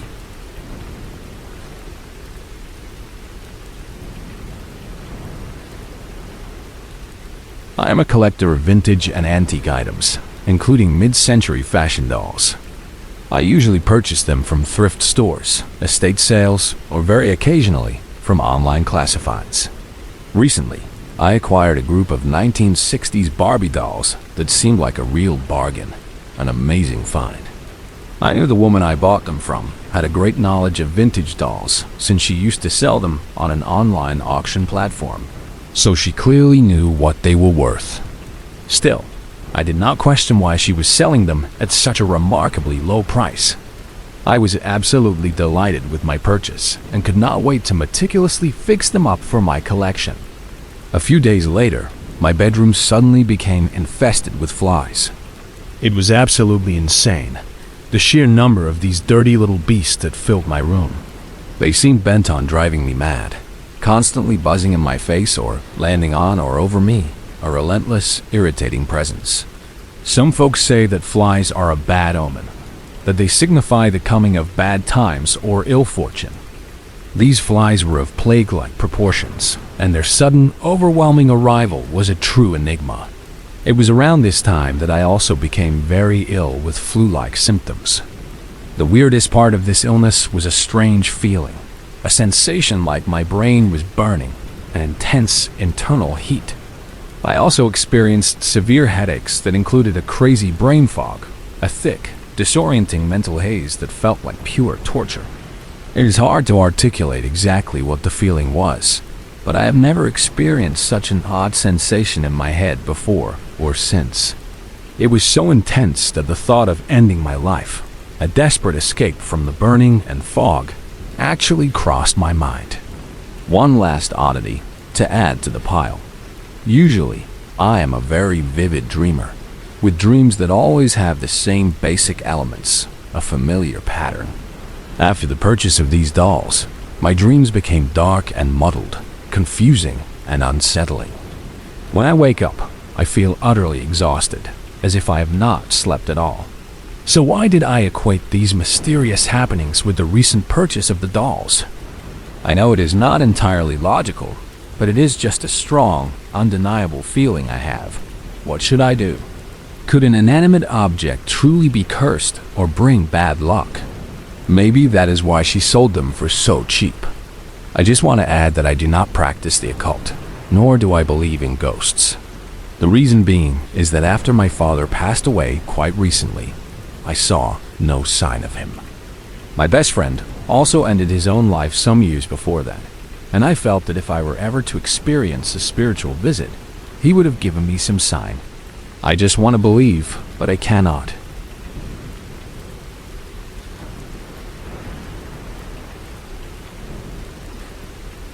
I am currently 17 years old and live in Victoria, Australia. I am a major believer in the paranormal, having had numerous unexplainable experiences. Let me explain my current predicament. My family and I just moved into a rental house about 2 months ago, and we have been consistently noticing a shadow out of the corner of our eyes. It started off in only one place, where we would see it pass by a particular window. This was interesting to me, because several of my family members said they had seen the exact same thing, and when we decided to finally talk to each other about it, we discovered that we had seen similar things, consistent patterns. At first, we shrugged it off, attributing it to tired eyes or imagination. That was until I had my own personal experience that pushed it beyond mere coincidence. My older brother and I had been sitting at the dinner table, the table positioned right next to the kitchen bench for reference. Suddenly, we both saw a shadow of a head, a dark, indistinct shape, poke up from the corner of our eyes, just sticking over the bench. But of course, when we would look directly over there would be nothing. Now, we have 2 dogs that are always in the house, and at first, we thought it was one of them. That was until we realized one was in the room with my sisters, and the other was sound asleep at our feet. That freaked us out a distinct chill of unease. But whatever it was not giving off a bad vibe. So we simply continued with whatever we were doing before we decided to head off to bed. We actually saw it a few more times that night, those fleeting, unsettling glimpses. My personal experience that truly solidified my belief came after, when we finally decided to go to bed, probably around midnight. I had gone to the bathroom after putting one of our dogs in my room. There is one dog with my sisters, and one is with me now. Where the sink is situated in the bathroom is at the opposite end to the door, so you would have your back to the door when you wash your hands. I had finished washing my hands and turned around to locate a towel or something to dry them with. And that is when I saw a shadowy figure walk past the doorframe, a fleeting glimpse of darkness. Me, being in a kind of curious daze, while keeping my head straight, walked very slowly to the doorframe, which leads to a small doorway. And once I had reached the opening, I could see it out of the corner of my eye. It was so close that if I had slightly lifted my hands, I would have touched it. But of course, once I looked directly at it, it was gone. After the encounter, I had not seen it in almost 2 weeks, a strange period of quiet. I'm not sure if it is a bad entity or not, but does anyone know what this could be? Because I'm a bit freaked out. The feeling of an unseen presence, constantly just beyond the edge of perception, is deeply unsettling.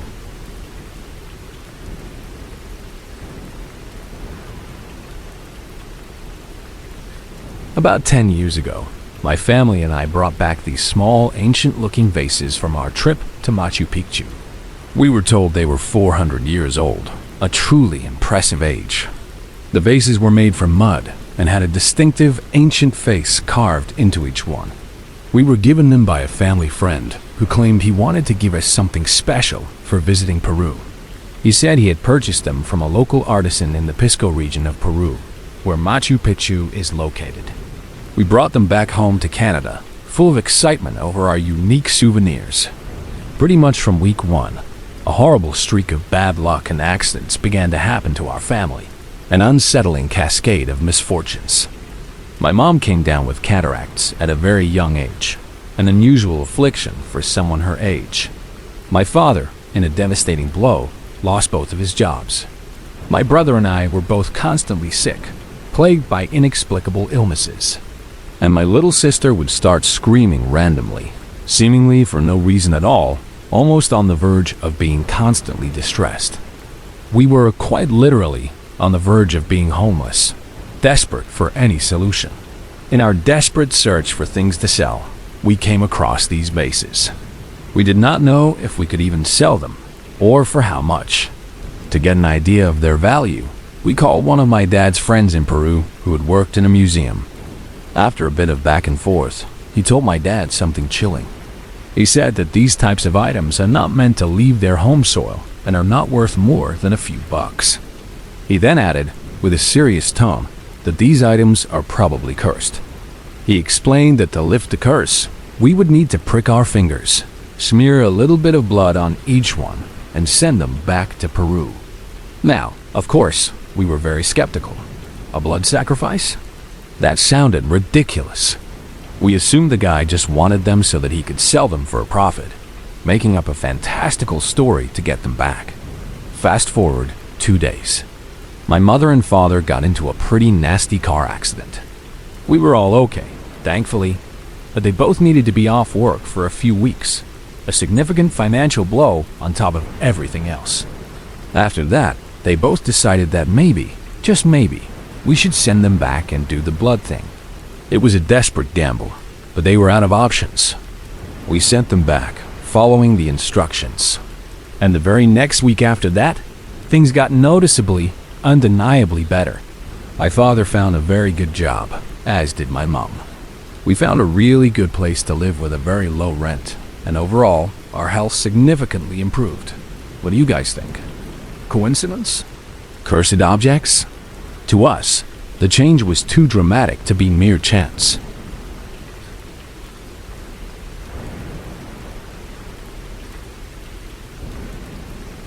My brother spent 2 years living with our aunt when he was in college. It was supposed to be a practical arrangement. He needed a quiet place to stay while attending community college, and she had an extra bedroom. What none of us expected was how that simple setup would turn into something we'd still be talking about decades later. He was given the smallest bedroom in the house. Originally, it had belonged to my youngest cousin, a quiet, imaginative girl who was obsessed with dolls. When I say the room was filled with them, I mean filled. Lining every shelf, sitting on the windowsill, crammed into decorative wooden trunks, displayed on the dresser. Hundreds, maybe.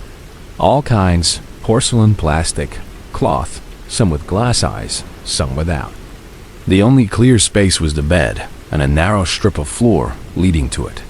From the very beginning, my brother hated the dolls. They creeped him out in a way he couldn't explain.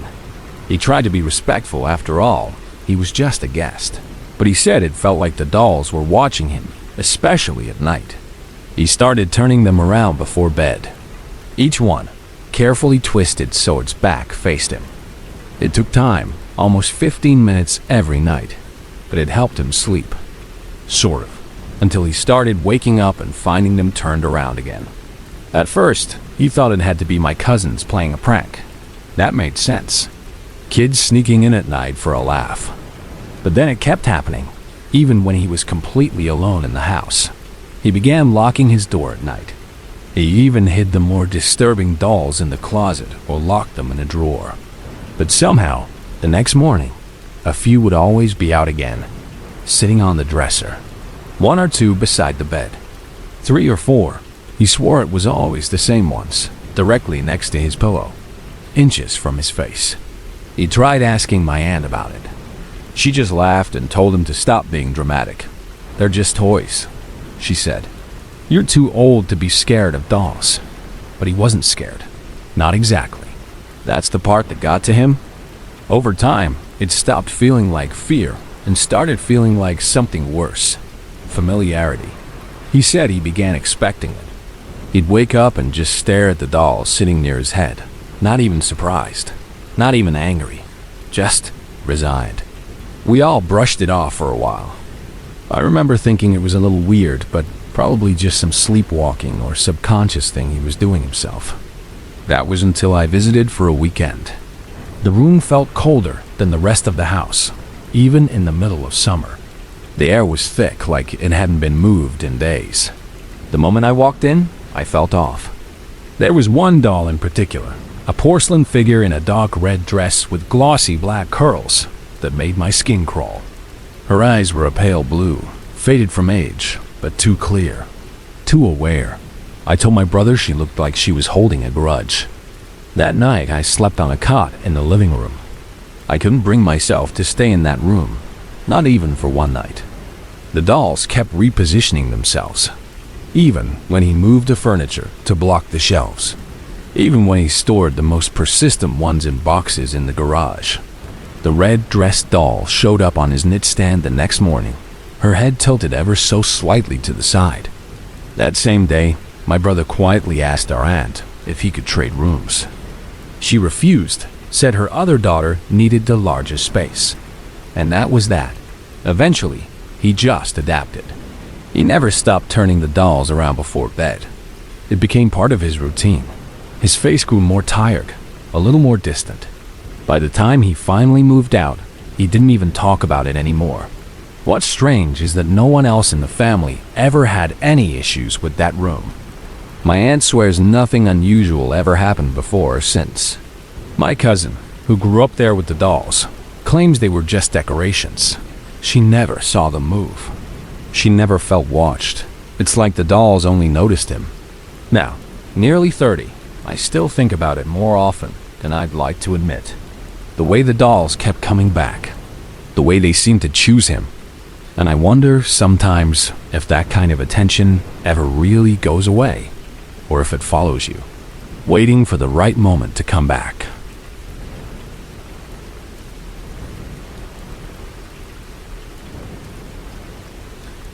When I was 7 years old, we lived in a large 2-story house with creaky floors and high ceilings. It was the kind of house that seemed like it had secrets, the kind you didn't ask too many questions about. Most of the house's main rooms, kitchen, living room, bedrooms, were upstairs. The lower level held the garage, a guest bathroom, and the laundry room. The stairs, made of wood, creaked loudly when someone walked on them, especially at night. My room was right at the top of those stairs, the first door on the right. One night, I had a strange dream. I was dreaming that someone was in the laundry room. I didn't see anyone clearly, just had the overwhelming sense of a presence, someone standing there, unmoving. Then I heard it, heavy footsteps, thundering up the stairs. In the dream, the footsteps got louder and faster, and then they stopped suddenly, a beat of silence. Then, breathing. Slow, heavy breathing, just outside my bedroom door. I woke up. At least, I think I did. The footsteps were gone, but the breathing was still there. And this time, it wasn't a dream. My door was open, like always. I liked sleeping with the hallway light on. It made me feel safer. But in that moment, with that sound just beyond the doorway, I felt anything but safe. I couldn't move. My body was locked in place, my chest rising and falling too fast. I wanted to call for my parents, but nothing came out. I lay frozen, facing the wall, listening to that breathing for what felt like an hour. Then, it stopped. I don't know when I finally fell asleep again. All I know is that when morning came, I felt like something had changed. One of my toys had moved. It was a small plastic figurine I always kept on my bookshelf. That morning, it was on the floor, halfway across the room. No one in my family touched it. I asked. That was the start of the dreams. They followed me everywhere. Every house we moved to. Every city. The same pattern, the same feeling. I dream I was waking up. Same room layout. Same door open to the hallway. And I would see someone sitting at the dining table. Always the same figure. Always sitting still. I could never make out the face. In the dream, I would lie back down, pretending to sleep, just like I had in real life that first night. But in the dream, the figure always got up, slowly, walked down the hallway, into my room. Then it would lean over and press its hands on my face. I couldn't breathe. I couldn't move. I would thrash, blink rapidly, roll my eyes in my dream body, trying to force myself awake. But I couldn't. I was paralyzed. I never saw the figure clearly. My eyes were always half closed or sealed shut, like I was still pretending. Eventually, I would jolt awake, gasping for air. These dreams lasted years. 5, maybe 7. Not every night, but often enough to ruin my sleep.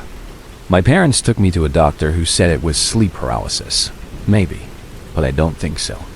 Not when I'd find small things out of place in the mornings. Toys moved. Books tilted. Once my bedroom door was closed, even though I never closed it. There was always a feeling, like something had just left. Like I had only barely missed seeing it. The dreams finally faded in my early teens. But even now, I still sleep with my door closed and locked. I keep my bed facing the door. I need to know if something's there. I still have vivid dreams, but nothing quite like that. Nothing with the same heavy dread, the same presence. And I wonder sometimes, was it just a child's overactive imagination? Or did something notice me back in that house? Something that knew how to come and go in silence. And what if it's still waiting somewhere just out of reach for another open door?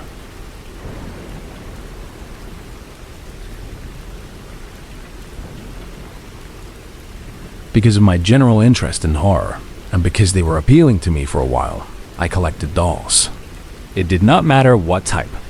I had some porcelain ones, some pretty-looking horror movie-level dolls, that sort of stuff. They were generally creepy to the majority of people. And of course, the idea that they were haunted was a joke that I often made, but I never had an issue with any of them. In fact, I thought they were all comforting.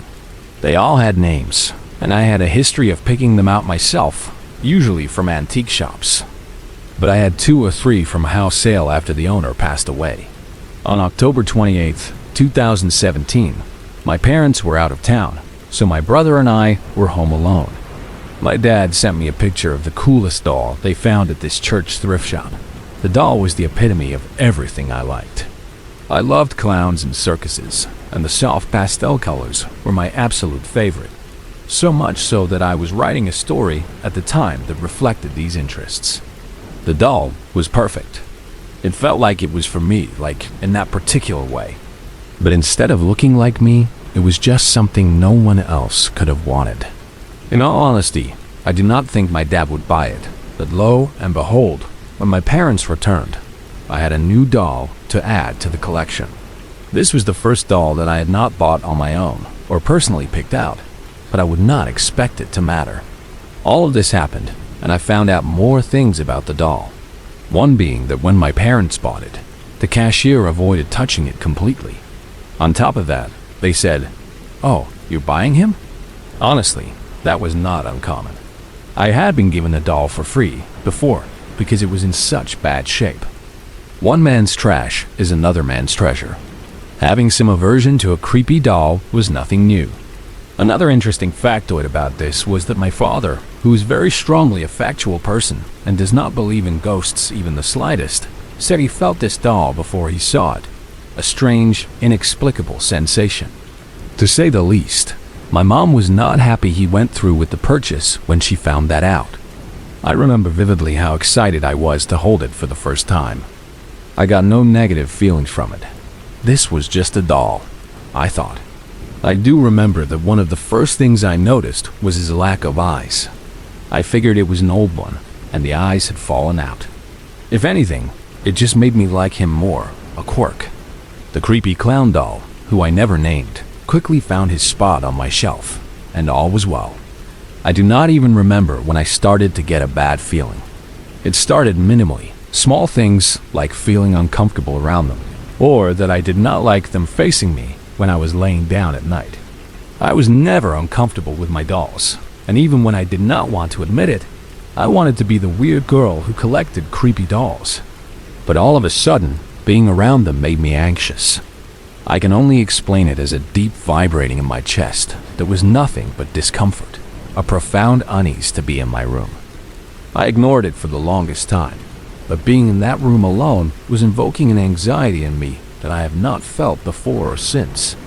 At some point, I started having progressively worse nightmares, a recurring theme that they were never far from real life. In fact, they usually took place exactly where I was at the time, whether it be my bed, the couch. They were where those nightmares would be so convincing you would be unsure whether you had woken up or not. I recall two nightmares in particular, one more vivid than the other. I was laying in bed. The room was dark, but not so dark I could not see anything. I was laying on my side, facing away from the dolls and towards my closet. The door slowly opened, and there was a really big doll just standing inside of it, bigger than people-sized. It looked at me, but only its eyes moved, and for a moment, that is all I saw before I awoke. This was my first experience with what I can only identify as sleep paralysis, but I do not know if I was actually unable to move or not, or if I was just too scared of what might happen if I did. Of course, nothing was in my closet. It sounds like a cheesy nightmare for sure, but to me, this was terrifying. It made it hard to breathe and made my stomach churn. The other nightmare was when I was taking a nap on the couch, and in the dream, I woke up and went to my room. When I went inside, I looked at the dolls, and they were moved. Then, I woke up again, and this repeated. Each time the dolls became more and more scattered, laying on the floor or completely broken altogether. Something was moving them. They could not have been an accidental nudge. Before I awoke, it looked like something had angrily shoved them all off the shelf. Eventually, I did wake up, and the fear I felt as I slowly went to my room was unlike anything I had felt before. I walked as slowly as I possibly could, as if that was going to help with anything. I was just scared of the possibility that they might have been moved. I knew that if I went in my room and the dolls were out of place, something was really, really screwed up. I turned on every light I could. I was visibly shaking with fear, but nothing was moved. It almost felt like I was being mocked. The nightmares continued for a while with no attempts to be fixed. If anything, I just made them worse, staying awake when I definitely should not have been, avoiding getting my REM cycle because, due to my research, I found that is when you had nightmares, which I did not want. I cannot remember any other specific nightmare, but a lot of it was just a fear and anxiety that accompanied being in my room, being near the doll, and how uncomfortable it made me. My dad even said he went in my room to get a pair of headphones, and his hip, which has been broken since I was about 8 or so, was suddenly full of a shooting pain, and when he left the room, it stopped. It was those small, strange encounters that made it so out of the ordinary. I would do anything to get away from that room when I could, and I did not even realize it anymore. It was my subconscious telling me that I needed to fear my own space. It was my own subconscious telling me I was not safe there anymore, and I usually try to listen to it. After New Year's is when I finally put all the dolls away. The night before, I had decided to move all the dolls out of my room. I had not focused on the fear of any specific one, so I just moved them all out. That same night, I awoke and inexplicably moved them back into my room. I do not know why. I just felt like they needed to be back. They could not be sitting out there. I just needed to move them back in. Apparently, that morning I had been acting strangely, and eventually my mom and I moved the dolls into a box and into the attic. After I broke down, explaining to her how scared I had been feeling about those dolls lately. My mom is a very spiritual person, so she was open to helping me put the dolls away. I have not had an issue since, but I did do some more research on the doll a few months ago. For a while, I did not like talking about them or even thinking about them, so I had not even looked at pictures of them. These were all things I found out quite a while later. A few things for one, I finally looked back on all of this and the one doll that did have eyes in the picture. My father sent me, which I needed to scroll through 2 years of messages to find. That doll, he had an eye. Of course, it could have fallen out during the drive. I did not doubt the possibility, but I did not push the doll's eye out. They were gone as soon as I had him the first time. Maybe it is a coincidence, or I'm thinking about it too much. On top of that, I could not find any other dolls that quite looked like it. My girlfriend and I found a few online that looked similar, but they were never an exact match. The colors were all wrong, the face shape was not quite the same, and I still have not found any that do resemble the doll. I even tried reaching out to the manufacturers that created those that I thought looked like it the most, and assumed maybe there just were not many pictures online, but I never got a way of contact. All I know is that it still deeply disturbs me when I think about that doll.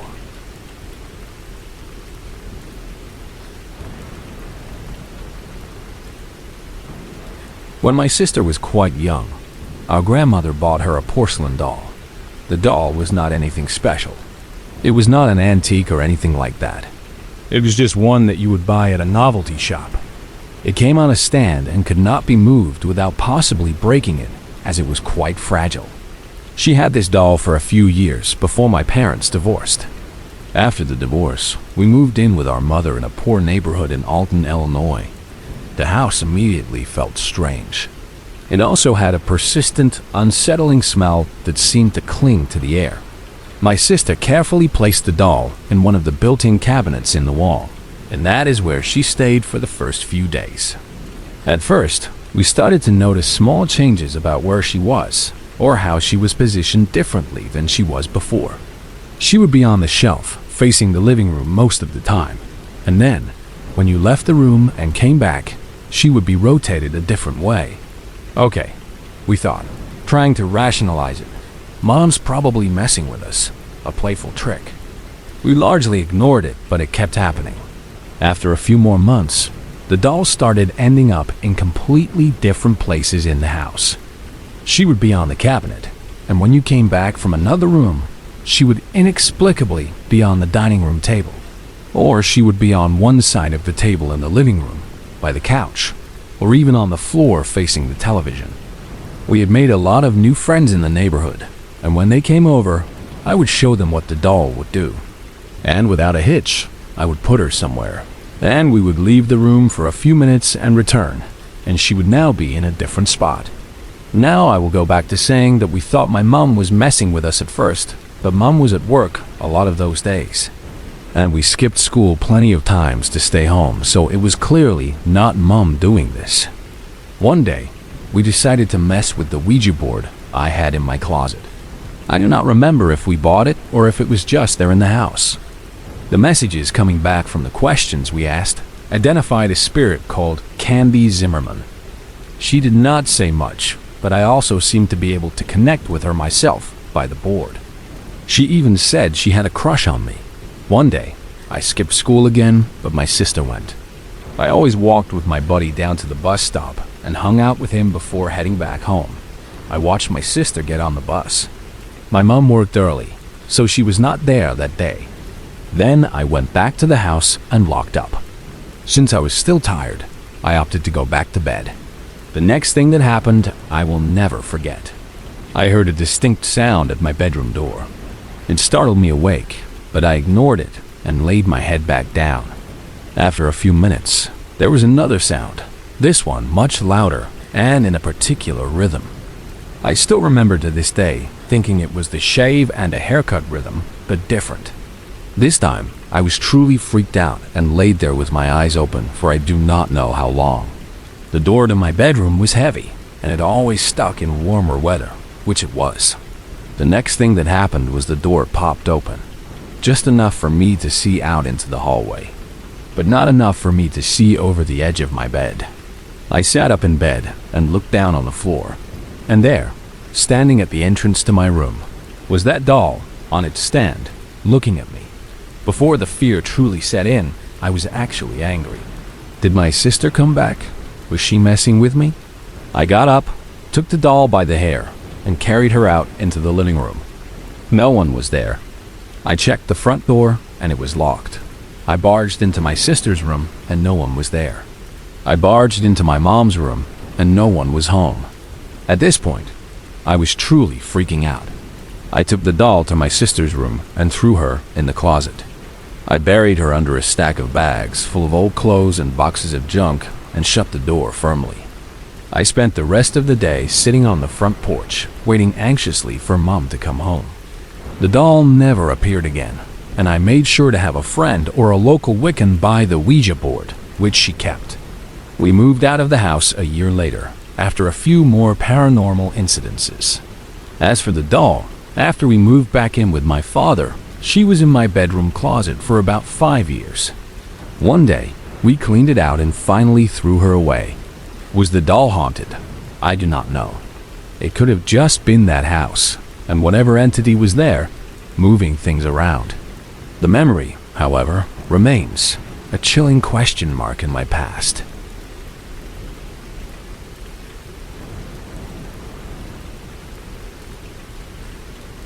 Out of high school, I worked at a cute little shop that sold gift baskets, goodies, and all sorts of home decor. This was before big box hobby stores became prevalent, and at the time, the store was one of the most popular places to go in town to get cute things for your house or great gifts for people. The store was actually located in one of the oldest houses in the area. All the stores around there were actually houses at one time, and it had become this cute, quaint shopping area. For a long time after I started, none of the other workers discussed that the house shop was haunted. I do not think they were purposefully keeping it from me. It just did not come up in conversation. The shop, which was essentially an old house, was 2-story with a basement and an attic as well. We always stayed open until 7:30 in the evening during the week, and there were always 2 closers for safety. When closing up, the front doors were locked to prevent any customers from coming in, and you can believe we locked that up on the dot so that we could clean up, balance the register, and get the heck out of there. There was a back door, but we kept that locked too. Those were the only 2 ways in and out of the house shop. On the night something truly terrifying happened to my friend Amanda and me. We were closing, and the front door was locked up tight. We were cleaning, doing our thing as normal, and we were about to go.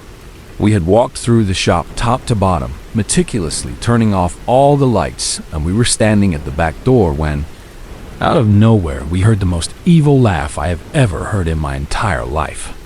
It was guttural, chilling, and unmistakably malevolent.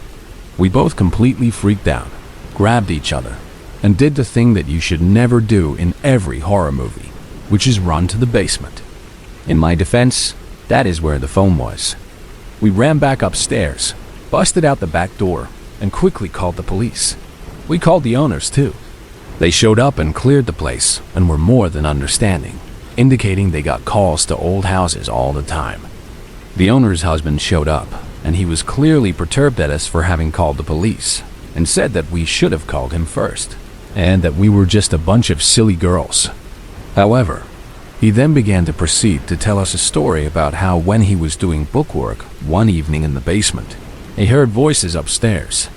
So, he went up to investigate, thinking his wife and daughter had stopped by. He got up, and the voices stopped. So, he went back downstairs and got back to work. He said he then heard them again and returned to the upstairs part, and this time, the conversation continued while he was standing there, a clear, ongoing dialogue, and he himself skedaddled out of there, fleeing the house. He never did tell us what he overheard specifically, which only added to the mystery. Obviously, the story got out amongst the staff about our experience, and people started talking about their own. Someone told us they saw jelly jars flying right off the shelf, smashing to the floor. Another coworker told us she would be balancing the register, and she could hear furniture upstairs being dragged back and forth, when the shop was totally devoid of customers, and her closing partner was in the back cleaning up. One of the managers told us that frequently, when opening in the morning, she would go upstairs to turn on all the lights and would hear the distinct sounds of little girls playing in what would have been one of the house's bedrooms. The husband and wife owners would get very upset if you referred to what was going on in the house shop as a haunting or a ghost. She was a woman of great faith, and she would always say that they were her angels, a comforting but perhaps naive explanation for the unsettling phenomena. I can honestly say nothing further ever happened to me when I was working there, but it was totally creepy afterwards, especially to turn the lights off upstairs or having to go to the attic and or basement alone. A follow-up to this story. Here I am, almost 20 years later, and I live across the street from someone who now owns the building and has a different shop in it. The next time I catch her, I'm going to try and not look crazy and just casually ask her if she has experienced anything there.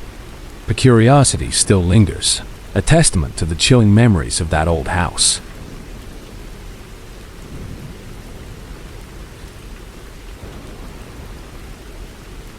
When I was 14, my family and some of our friends went to the Myrtle Plantation in St. Francisville, Louisiana. That was a terrifying experience from the moment we arrived. I felt like a heavy, cold shroud engulfed me before we even stepped onto the property. We were walking around the grounds, and I distinctly heard a voice whisper, "Where's Cornelia?" I just thought it was my mom's friend asking about her kid, and maybe I heard her wrong. Her kid's name was Cameron, not Cornelia. But when I asked her husband where she was, he said she had gone to the bathroom inside. When the tour began, I kept feeling distracted, like I was dreaming, not fully present.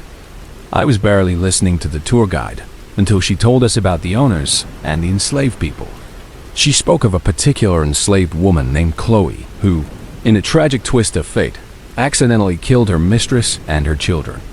Chloe had intended to give her mistress and her children food poisoning, a desperate act of rebellion, but she accidentally used something too potent and killed them. One of their children's names was Cornelia, and they were buried exactly where I had heard the voice. I had to ask the tour guide twice before I could truly believe it, the chilling connection sending shivers down my spine. Then, towards the end of the tour, we were taken to the line of trees in front of the house where enslaved people were historically hung. I remember walking to the tree line and suddenly feeling as if no one was with me, completely alone despite my family being nearby. I saw vivid flashes of people hanging there, their dark forms swaying, and I heard the sound of heart-wrenching weeping. I almost passed out from the overwhelming emotion and sheer terror. I told my mom I needed to sit down, so she walked with me to a bench near the house. When she asked me what was wrong, I told her about the visions and sounds, and I began to cry, uncontrollably. That evening, we all went to a Mexican restaurant. I could not eat because the food was making my mouth hurt, like I had a severe ulcer. I went to the restroom to find 2 painful sores inside my mouth. Then, that night, back at the hotel room, I woke up to the unmistakable feeling of someone watching me. I then saw this black, shadowy figure near the foot of the bed. I had to turn on the bathroom light, leaving it on, just to go back to sleep. The darkness too terrifying. After the tour, they allow you to go around and take pictures of the outside of the house. The only photos they allow on the inside are of a specific mirror that supposedly holds the trapped souls of the mistress and her children. My mom took a ton of pictures on the outside, and we did not look through them until we got home. We actually captured something in the photo. My mom did not notice it at first, but when I looked, I found her, Chloe, the enslaved woman who accidentally killed her mistress and the children. She was standing behind my mom in the picture. My mom had taken a close photo of the window, trying to get a clear image of the inside of the house. And you can clearly see my mom's reflection. And then, standing directly behind her, a distinct figure wearing a turban on her head and period clothing. She had no face, just a dark, featureless void where one should have been. My mom had taken 4 photos of the window. In the first, you can see my brother standing behind my mom and the chairs on the porch. The second is the same. The third is the one with her standing behind my mom, and the fourth is the same as the first 2, showing nothing. It freaked me the hell out. My mom also took a few photos of the mirror as well. In the reflection, you can see all of us, my sister and her friends up front, both wearing white shirts. But in the reflection, there are also 3 black orbs. You can see them clearly because of my sister's and her friends' white shirts, 1 large orb and 2 smaller ones. For weeks after that, I felt like I had been watched by something, a pervasive, chilling presence. Even when I talk about it now, I'm feeling like I'm reliving it, that strange, dreamlike feeling, and my throat is closing up, a tight, suffocating sensation. The Myrtle Plantation is one of the most haunted places in Louisiana. I have visited a number of them, but have never felt as scared as I have there. The memories of that day, the visions, the feelings, and especially that photograph are burned into my mind.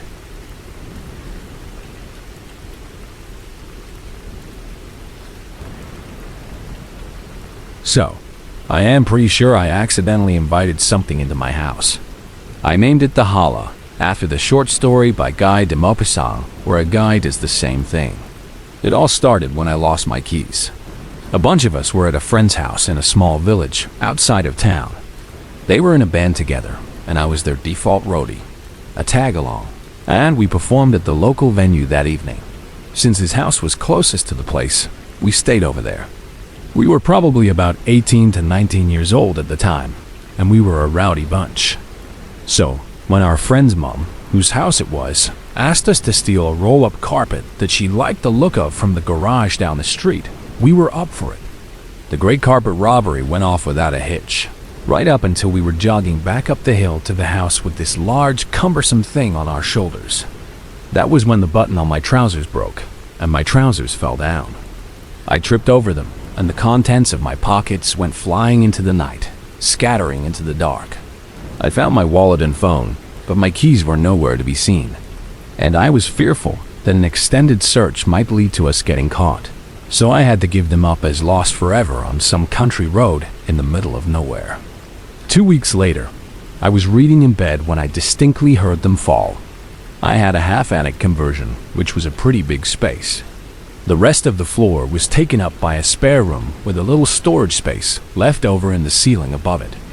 There was no furniture in the middle of my room for the keys to have fallen from, let alone a way for them to have been there since I lost them about 12 miles away in the aforementioned middle of nowhere.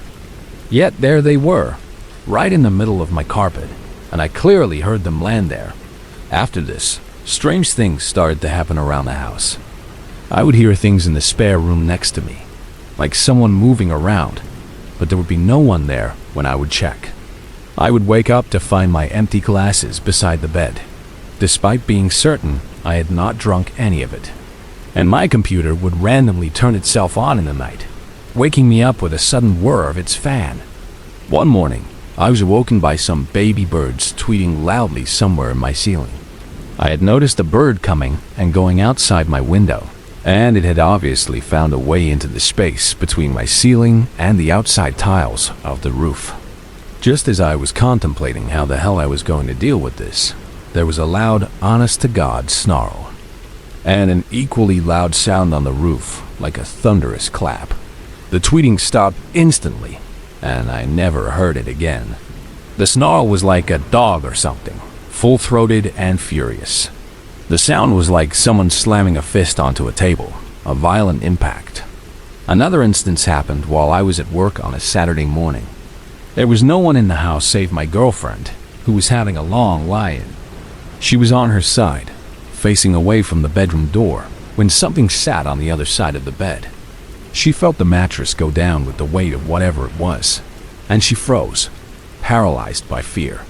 She did not dare move or open her eyes. After a minute or two, the weight lifted, and she was gone. When she eventually got the courage to look around, there was no one there. She was so freaked out she rang me at work to tell me about it, and then left the house to spend the day in town until I got home. So, yeah, I accidentally gave some entity keys to my place, and it took that as an invitation and moved into my spare room. It has not done anything overtly hostile so far. In fact, an argument could be made that it is trying to be helpful, but nonetheless, it is still freaky as hell.